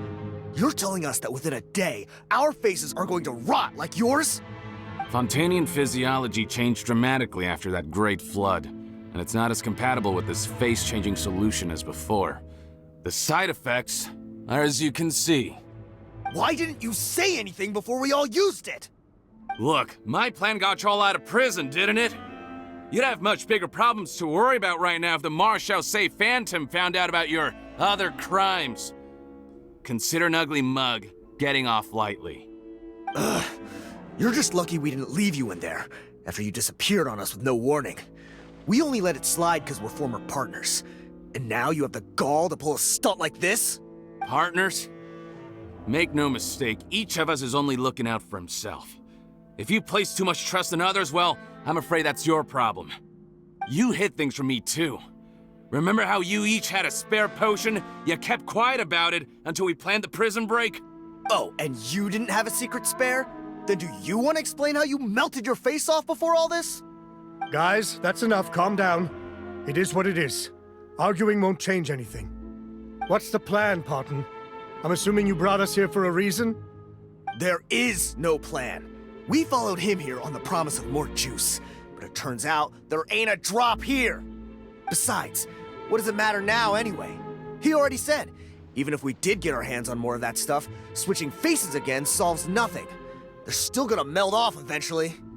I said enough arguing! Parton, tell us the plan. The most practical solution is to continue using the potion. Keep switching to a new face before the ulcers can start forming. Are you kidding me? This stuff was hard enough to get a hold of even when we had a supply. Now you're asking us to use it like skin lotion, after the flood all but wiped the supply out? Well, there is another option. But you'll have to make a deal with me first. Okay, now we're talking. What's the deal? I have a document I took from that researcher that details how to make a replacement. Just give me one bottle of the undiluted fluid, and I'll get to work. What's the problem? I thought you always kept reserves. Or do you really just have one spare bottle each? What do you think? That we were shipping them into the fortress of Meripede by the basket load? Well then, say hello to never showing your marred faces in public again. Ugh, I've heard enough! Get him! Let's see if that document even exists! Freeze! Marechaussee Phantom! What? Who let them in? Officer Morgan, before anything else, please find out Rawat's status. Rawat? I don't see him. Hand over the hostage now, if you want any chance of avoiding an extension to your sentences. Spare us your condescending attempts to coax us back to our cells. You think we're looking to negotiate? Rawat is dead. Parton? Arrest them all! Don't let anyone get away!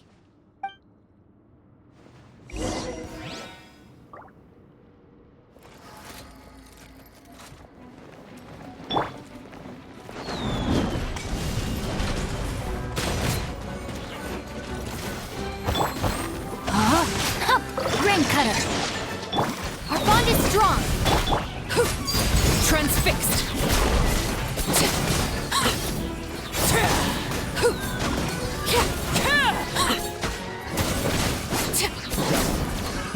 Another test subject.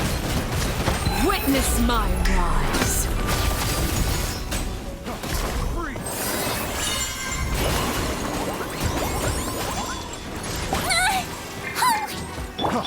Rain outlines your fate. Let me weave you. I'll settle this.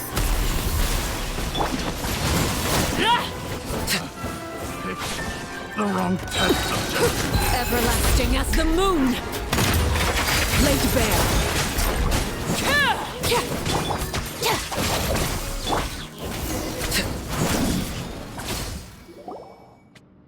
Huh. Gotta say, I never expected to see the head nurse in combat. Some patients respond better to a more aggressive treatment plan. Did we get everyone? Captain, we finished the head count. Button's missing. Over there! The door's closing!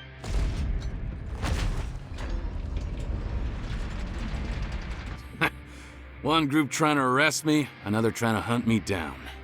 Good. I gotta kill two birds with one stone. How did he get up there? There must be a secret passage somewhere. Don't waste your energy. I already sealed it off. How naive. We have more people outside. If we're not back out by the agreed time, they'll come to our rescue. Well then, you'd better hope they get here in time.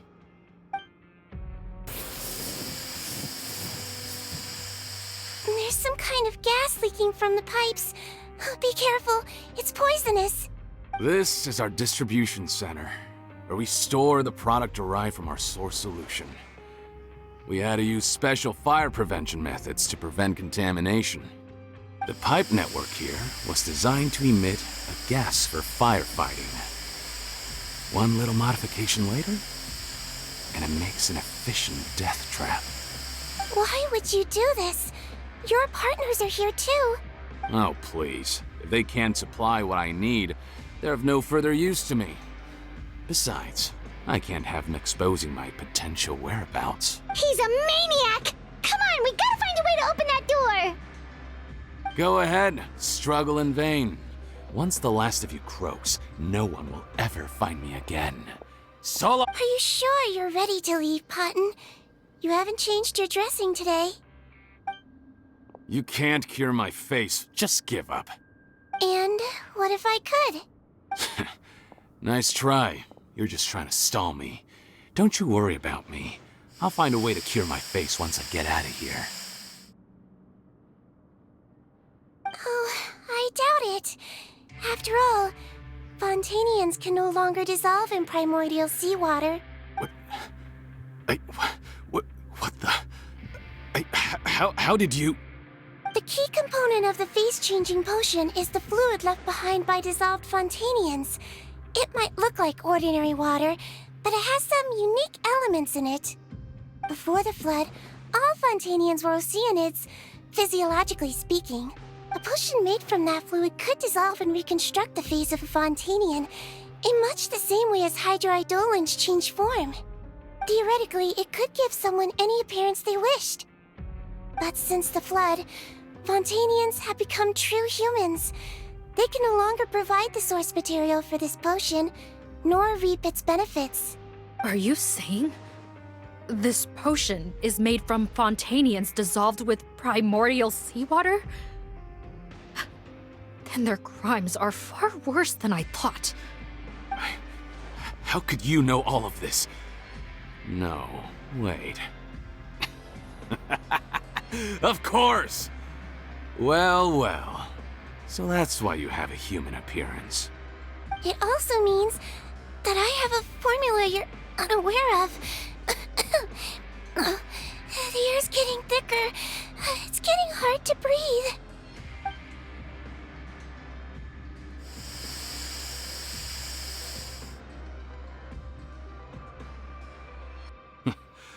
I might get to make a deal today after all.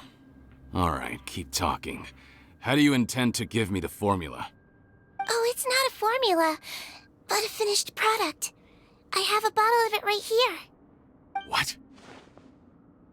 When I tried Rawat's skincare product, I noticed it had a certain special component in it. So I had my friends gather some other ingredients for me, and sure enough, a little experimenting later, I produced the potion. I'm guessing his skincare lotion contains the fruits of your joint research? Huh. Impressive guesswork. Yeah, we were his supplier for some of the raw ingredients. But it only contains a tiny amount of the active ingredient. The effect is minuscule compared to the undiluted fluid. Well, I found a way to reverse the dilution process, giving the skincare lotion a similar effect to the fluid it is derived from. That's impossible. If I tell you some of the ingredients, I think you can figure it out. First, you need to combine tainted hydrophantasm tissue with transoceanic pearls at a ratio of around 3 to 7. Tainted hydrophantasms and transoceanic pearls. I see. Can't believe I never thought of that. So, can we make a deal? Sounds good to me. There's a delivery pipeline beneath this window. Drop the potion in, and I'll release you all. Nope, not trusting you that easily. You're like those naughty kids who try to hide their illness.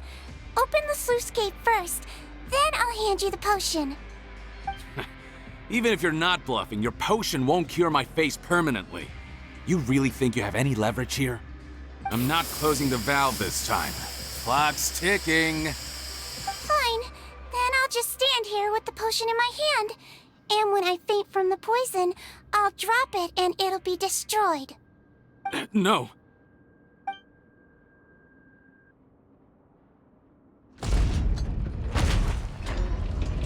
It's open! Disable that sluice gate! Jam it! Don't let it close again! That's more like it. In that case, a promise is a promise. Head nurse, there's too much poison gas in here. We have to leave, now!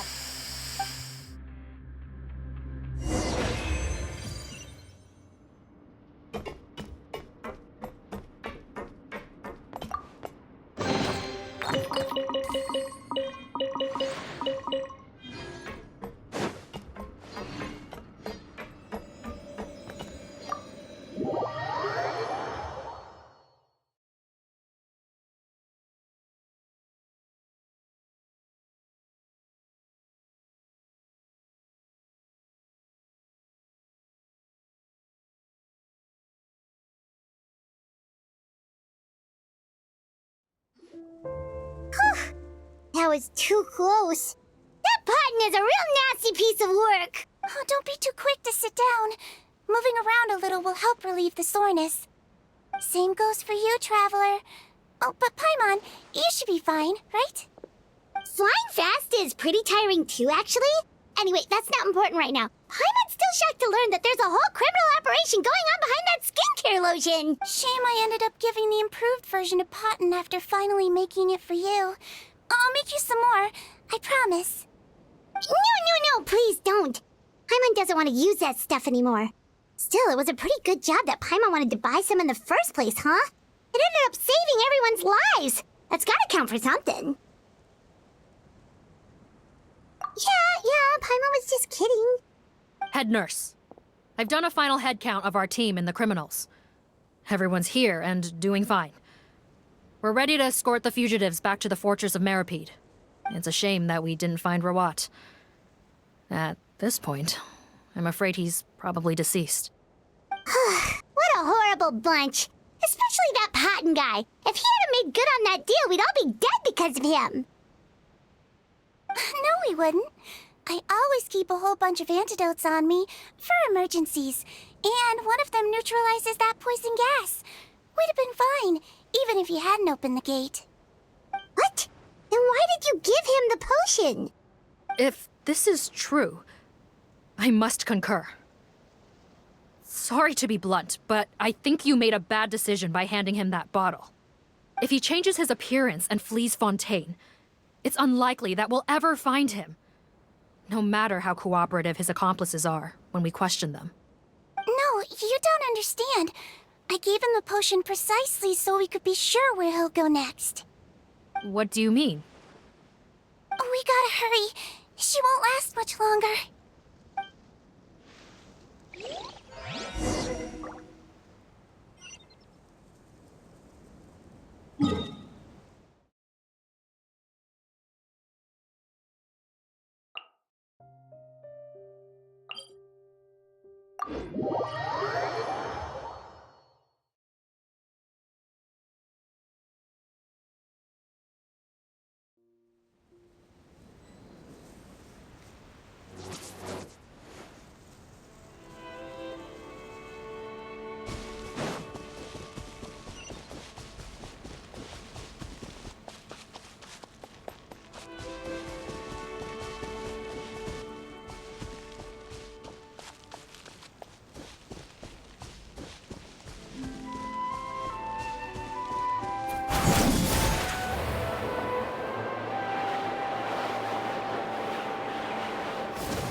move a muscle.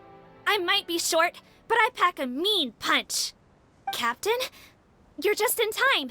While I was lying in wait, I spotted this crook snooping around, trying to find a way in. So I detained him. Whoa. His face. Are you... Potton? So this is where you were heading, huh? What? This is how Potton looked before his face was marred. His current appearance matches the mugshot on his arrest warrant. I see. Wait, so what's going on? Wasn't the whole point of the potion to disguise himself and escape Fontaine?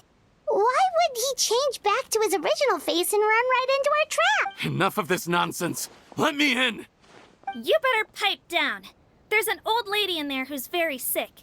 No way are we letting a crook like you inside. To heck with it. Listen to me. I'm Rawat. That's my mother in there. He's gotta be lying, right? Rawat was a victim in all this. He was forced into it against his will. How can he and this monster be the same person? Forced against his will. That's the funniest thing I've heard all day. Back when I was being coerced, everyone thought I was colluding of my own free will. And then when I actually became a criminal in my own right, you all suddenly thought I must be under duress. Amazing what a difference a handsome face makes. Save us the speech. Explain yourself. You want an explanation? Fine. I'll tell it how it is. When I was just Potton, the whole world treated me with contempt. Ew. What do you want? Get away from me. Women despise me. Collaborate? You don't look like much of a researcher to me. My peers scorned me. Mr. Potton, was it? I'm most interested in your research. Consider my offer carefully. I doubt you'll find other investment opportunities. Only villains would work with me. You want out of the game? Forget about it. Turns out, I slipped up a little. Left your picture with some Marechaussee Phantom officers. Easy mistake to make. Now they've listed you as an accomplice and drawn up an arrest warrant. So I suggest you put any thoughts of running away to rest. If you get caught by the guards for being in the synth business, you ain't ever seen the light of day again.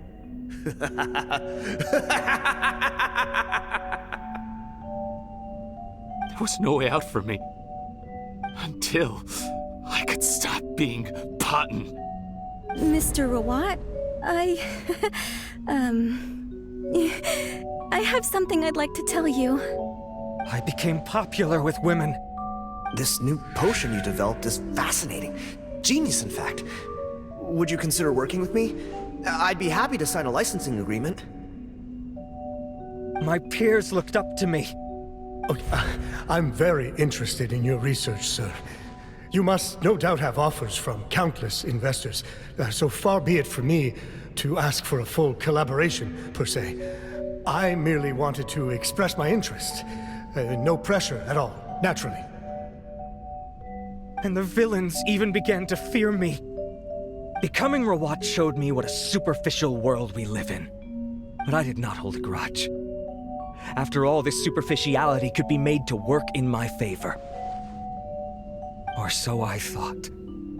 But alas, the world seemed bent on finding a reason to make me despise it. Mother, I'm back. How are you doing? Who are you? I bought the best medicine Mora could buy, but nothing would cure her illness. In the end, I hoped she'd at least be able to see her son one last time before she passed, but when everyone else rejected me, the only person who cared about me was my mother. Then, when I became a rising star in the Fontaine Research Institute, I was unrecognizable to her. I have to let her see me again. Even if it means donning my own wretched, ugly face. Well, is that enough explaining for you? Now do you understand? Let me inside already! Have you ever considered if you'll even be able to look your mother in the eyes after what you've done? You found a way to completely change your identity. You could easily have escaped from them. But no, you chose to keep working with them. Why would I want to give up on such a lucrative business? The profits were dozens of times that of the synth business, and it was all above board. So you kept being a villain just for the money? Villain? By what standard? Is doing evil deeds really what makes someone a villain in your eyes? Or does it all come down to the way they look? None of you saw a villain when I was wearing my other face, did you? You have no right to judge me! You're all just fake people living in a hypocritical world! I regret nothing! My mother would understand! You're a villain to the core! But especially that tongue! Honestly, I don't see a villain when I look at your current face either. Don't humor me. You don't seem surprised by my confession in the least. How long have you known the truth? I didn't know anything for sure until you chose to take that potion bottle and spare our lives.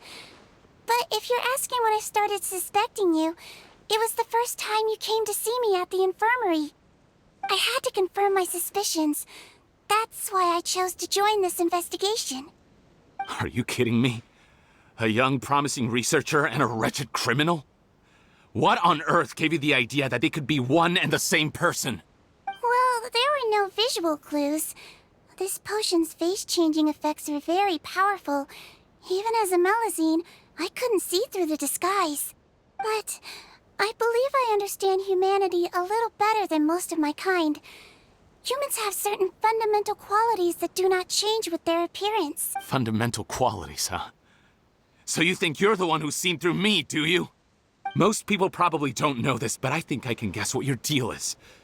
Melazine constitutions are very close to that of water, so it stands to reason that the potion should work on them too. You used it yourself, didn't you? That's why you have a human appearance. Sigewinne? Yes, you're right. I'll bet it was back in the days when Melazines were discriminated against because of their appearance. It was either carry on living in the gutters as part of an alien race cast out by humanity, or become the head nurse of the fortress of Meripede, revered by all. Not a hard choice to make.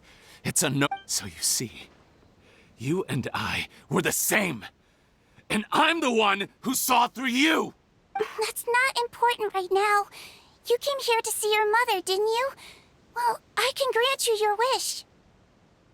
Huh? Head nurse, I'm not sure that's a good idea in his current state. Don't worry. Back in the warehouse when I traded the potion for our lives, I was doing it to test him. He was willing to risk sacrificing his only chance of escaping capture by opening the gate in exchange for the potion. Also, he could see his mother again. If nothing else, his concern for his mother is genuine. I see. So before you arrest him, please allow him to see his mother one last time. The Traveler and I will accompany him. You have nothing to worry about. All right. I understand.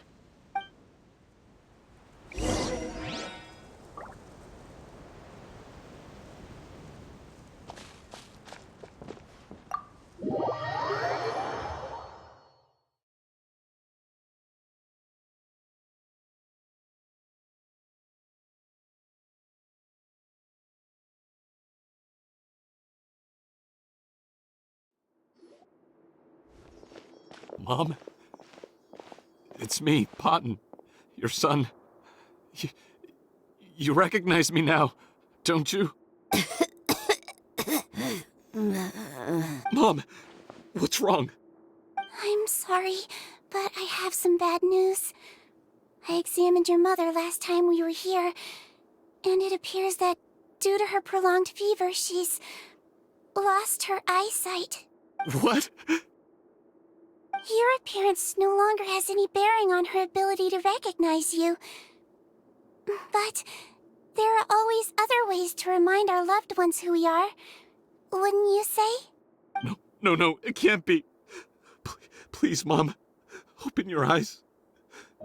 It's me, your son, Potton. If you really can't see my face, then here, take my hand. Tell me you feel your son's hand. I've done so much to get to this point. Please, you have to recognize me. No. The temperature of his palm must have changed. I'm sorry. It seems I couldn't bring him back to you after all.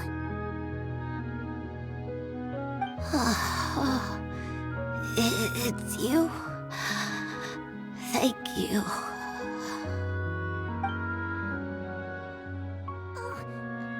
Of course. Mom, why will you answer her and not me? Why?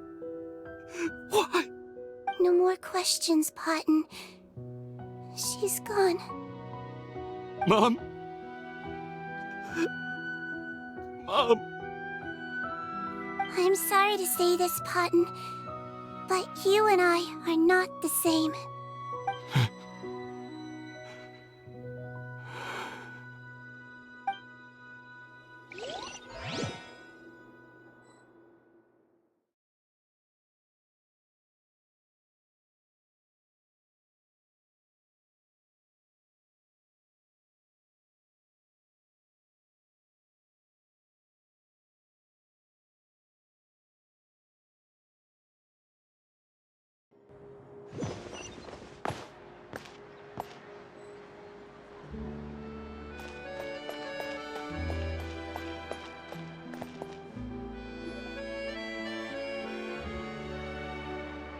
The wait is over, everyone!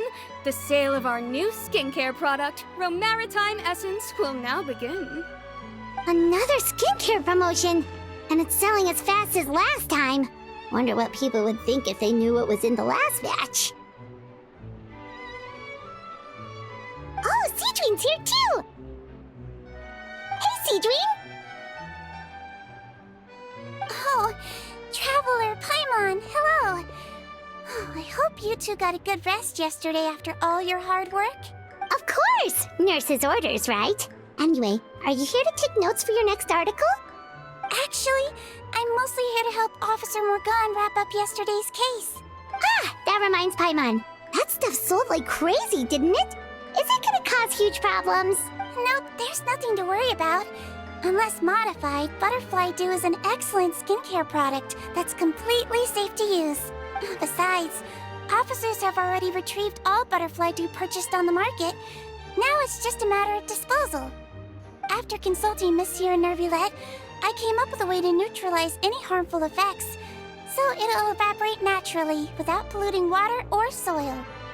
Wow, it's Sigewinne to the rescue again! Thank you for serving as our consultant, head nurse. All the butterfly dew we recovered has been disposed of, according to your instructions. Great! Good job, everyone! Also, you mentioned you wanted a copy of Watt's interrogation records. Well, technically, Potton's records. Anyway, I have them with me. After he saw his mother for the last time, it was like all his mental defenses came crashing down. He put up no resistance during the interrogation and answered all our questions. We learned a lot. Apparently, the formula was something he discovered by chance while helping the criminal gang produce synth. Later, he came up with the idea to dilute it and use the resulting substance as a skincare product. Their supplier was Vache. But you could also argue that they were the ones doing him a favor. His operation helped Vache's gang dispose of an enormous amount of evidence. It made for a seamless collaboration. One man's trash was another man's treasure, and there were no loose ends. It's no wonder we never noticed what Potton's gang was up to. Vache again, huh? Is there still no end to the harm he caused? Make no mistake. The crimes of Vache and his accomplices will come to an end. It's only a matter of time. Since the flood cut off their supply of primordial seawater, they've been forced to resort to riskier methods, like using their private reserve to attack people on the street. Naturally, those attempts all ended in failure. After receiving numerous reports, we were able to zero in on the gang and eventually round them up. That sounds more like it. Based on what he told us in his confession, we pretty much had him backed into a corner. Even though he made a point of distancing himself from the gang, while disguised, he tried to throw us off his tail by reporting his accomplices, giving him enough time to transform back into Potton and see his mother one last time. But there was one thing he hadn't anticipated. Even though Potton had been missing for a long time, we were very much still on the lookout for him. So the moment he appeared in public after changing back to his original appearance, we caught him. So he tried this once before, huh? Guess he really did want his mother to see him again. But in the end... Looking at the interrogation records, it seems like he spent the first sum of money he earned as reward on his mother's treatment. Yes, which is why I suspect that his initial motive for using the potion was not personal greed, but a desire to become somebody who had the power to save her. Even so, he went too far. In the end, he got what he deserved. I understand. Thank you for bringing me these records. Why did you want them anyway? Potton was one of my patients, so I need to put together a medical file for him. My teacher always stressed that a person's life experiences are just as important to their file as their medical history. Why are you still treating him like your patient? Isn't he kind of beyond redemption now? That may be true, but a patient is a patient, regardless of the choices that bring them to my care. One last thing, head nurse. Please keep everything you know about this potion a secret. It would be for the best if most of Fontaine knows nothing of its existence. I know my fellow officers and I will be able to sleep easier if that's the case. Of course. Not to worry. Thank you for understanding. I'll take my leave then. So, Sigewinne, did you really use that potion yourself? Why do you sound so surprised, Paimon? I told you all about it. It was quite a while ago now. You mean that story about the witch and the potion? So it was really, actually, genuinely a true story? Yes, it really, actually, genuinely was. But...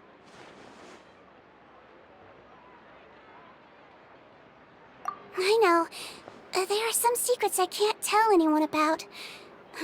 But considering everything we've been through together, I know I can trust you with them. Before I tell you, though, could you follow me somewhere? I want to pay my respects to an old friend. Of course!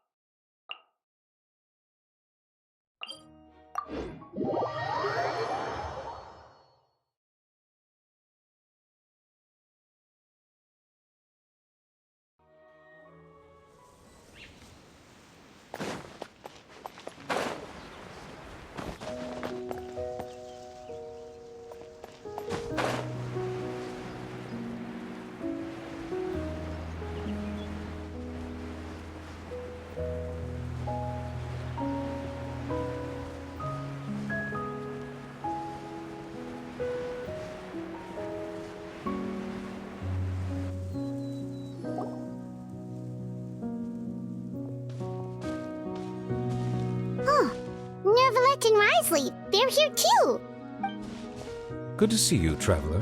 Paimon. I trust all has been going well for you? Big news, everyone. The Udex is out of his office on important business.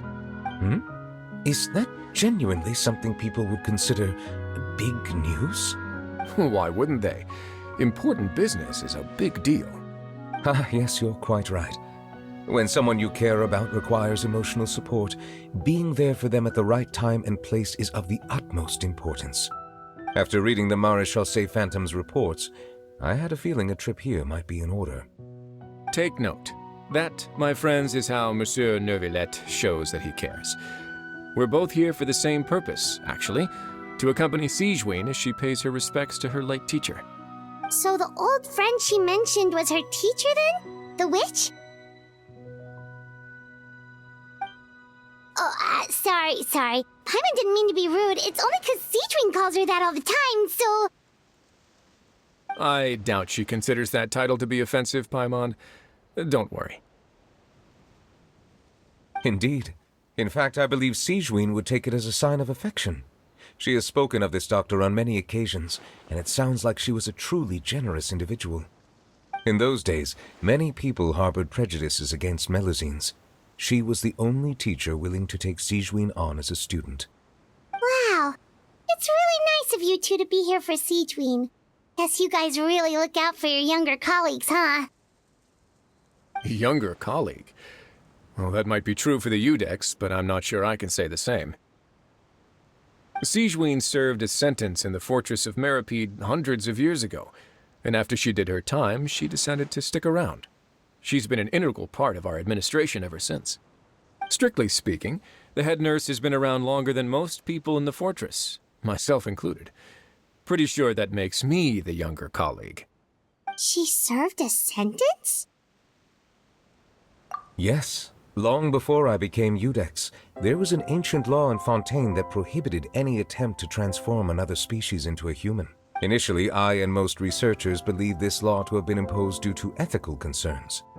But now, it seems more likely that the law was nothing more than an insurance policy, a way for Egeria to ensure that her people would remain insulated from the truth, thus enabling them to lead more straightforward, happier lives. Ignorance is bliss, as they say. Sigewinne had her reasons for choosing to obtain a human form, but the act was nonetheless in clear violation of the law. Could you tell us a little bit more about what happened back then? Certainly. Sigewinne does not object to her close friends learning about her history. In fact, I first learned of it myself because she confessed the truth to me of her own volition.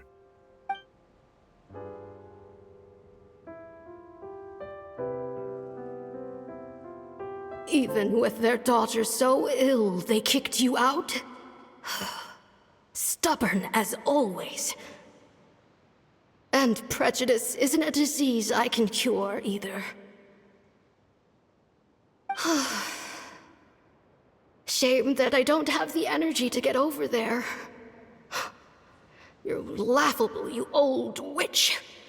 You want to save everyone in Fontaine, but you can't even save the patient before you. Master, what are you...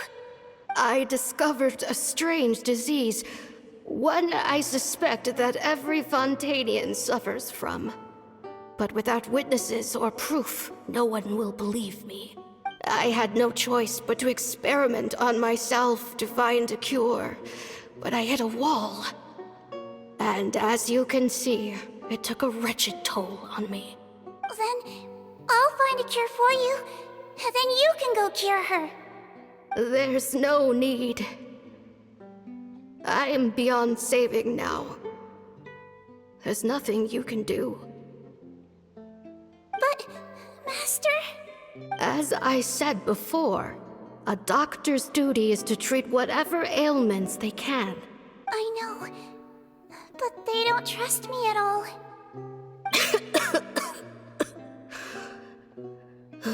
That girl. She's your first ever patient, isn't she? Tell me, what cost are you willing to bear to see her cured? I'll do whatever it takes. Even if it means breaking the law and being punished for it? As long as I don't hurt anyone. Yes. Spoken like a true student of mine. Then I shall make one more final gamble. And see my experiment through to its end. Leave me for now, and come back in 2 hours. If I am able to work this miracle, then I will have found a way to save all Fontainians, and I shall be able to help you treat that girl. If not, then it means there is one more disease in this world that I cannot treat. In that case, do not come looking for me. I will leave you a parting gift. an accidental discovery happened upon through my study of this strange disease. It has little use, but it will at least help you cure this one patient you can reach.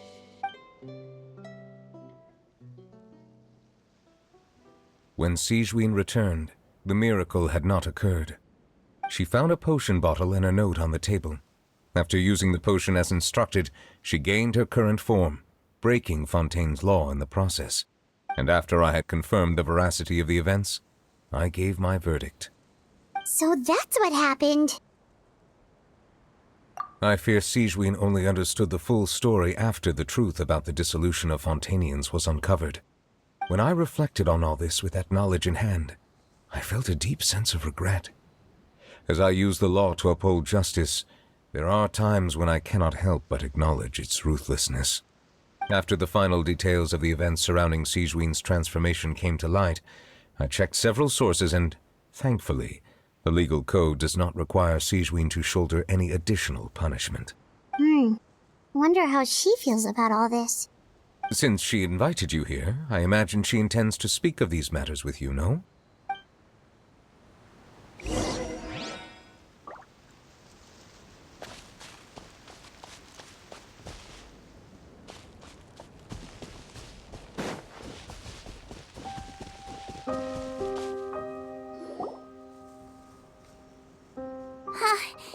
You're here. The old friend I mentioned was my teacher. When she passed, her body was nowhere to be found. All that's left of her is an empty tomb. And even that's deep underwater now. Sigewinne, the witch who gave you the magic potion, she was your teacher, wasn't she? Sounds like Monsieur Neuvillette filled you in. After learning the truth, it must have been hard to process, huh? Well, to be honest, after I realized what really happened that night, my first thought was that it kinda made sense. It seemed exactly like the sort of thing she would do. But she was planning to sacrifice herself and never told you. That's just who she was.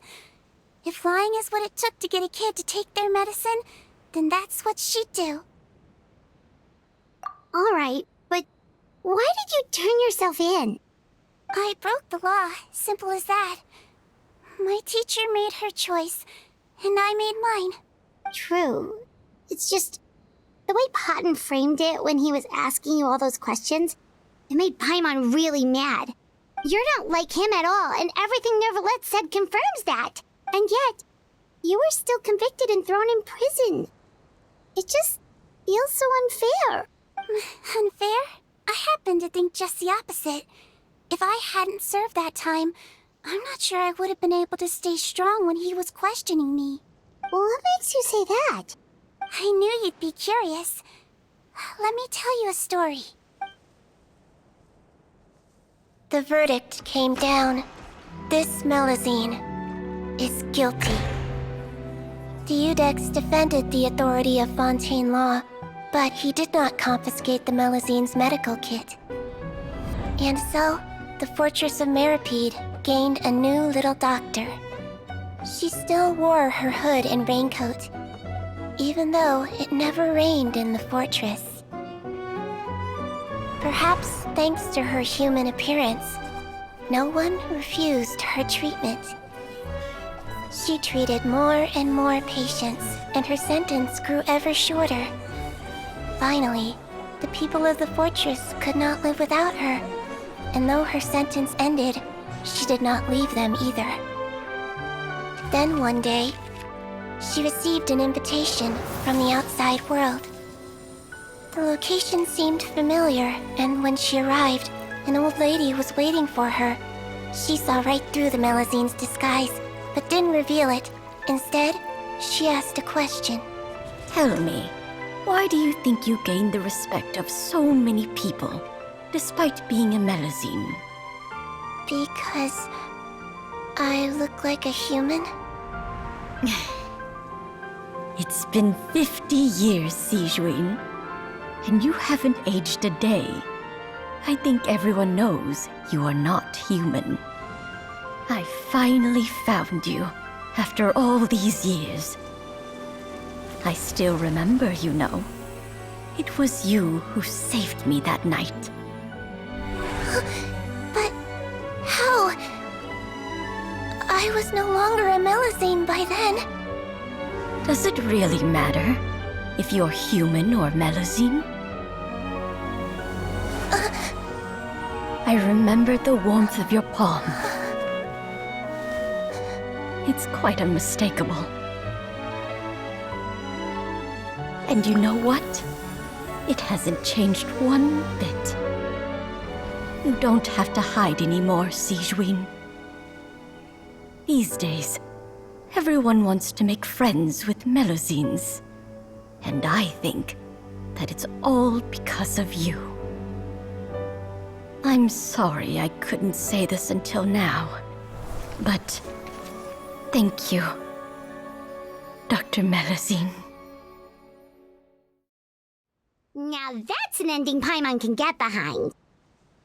After hearing everything Paten said, I wanted to tell him that it didn't matter who he looked like on the outside. But it was too late. The warmth in his palm had already disappeared.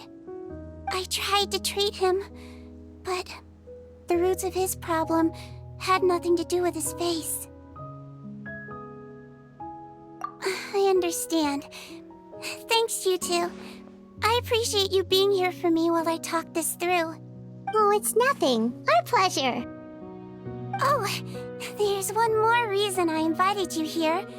It's about time I finally give you what I promised. In order to restore the appearances of the face-swapping victims, the Marashose Phantom gave me special permission to make a few bottles of that potion.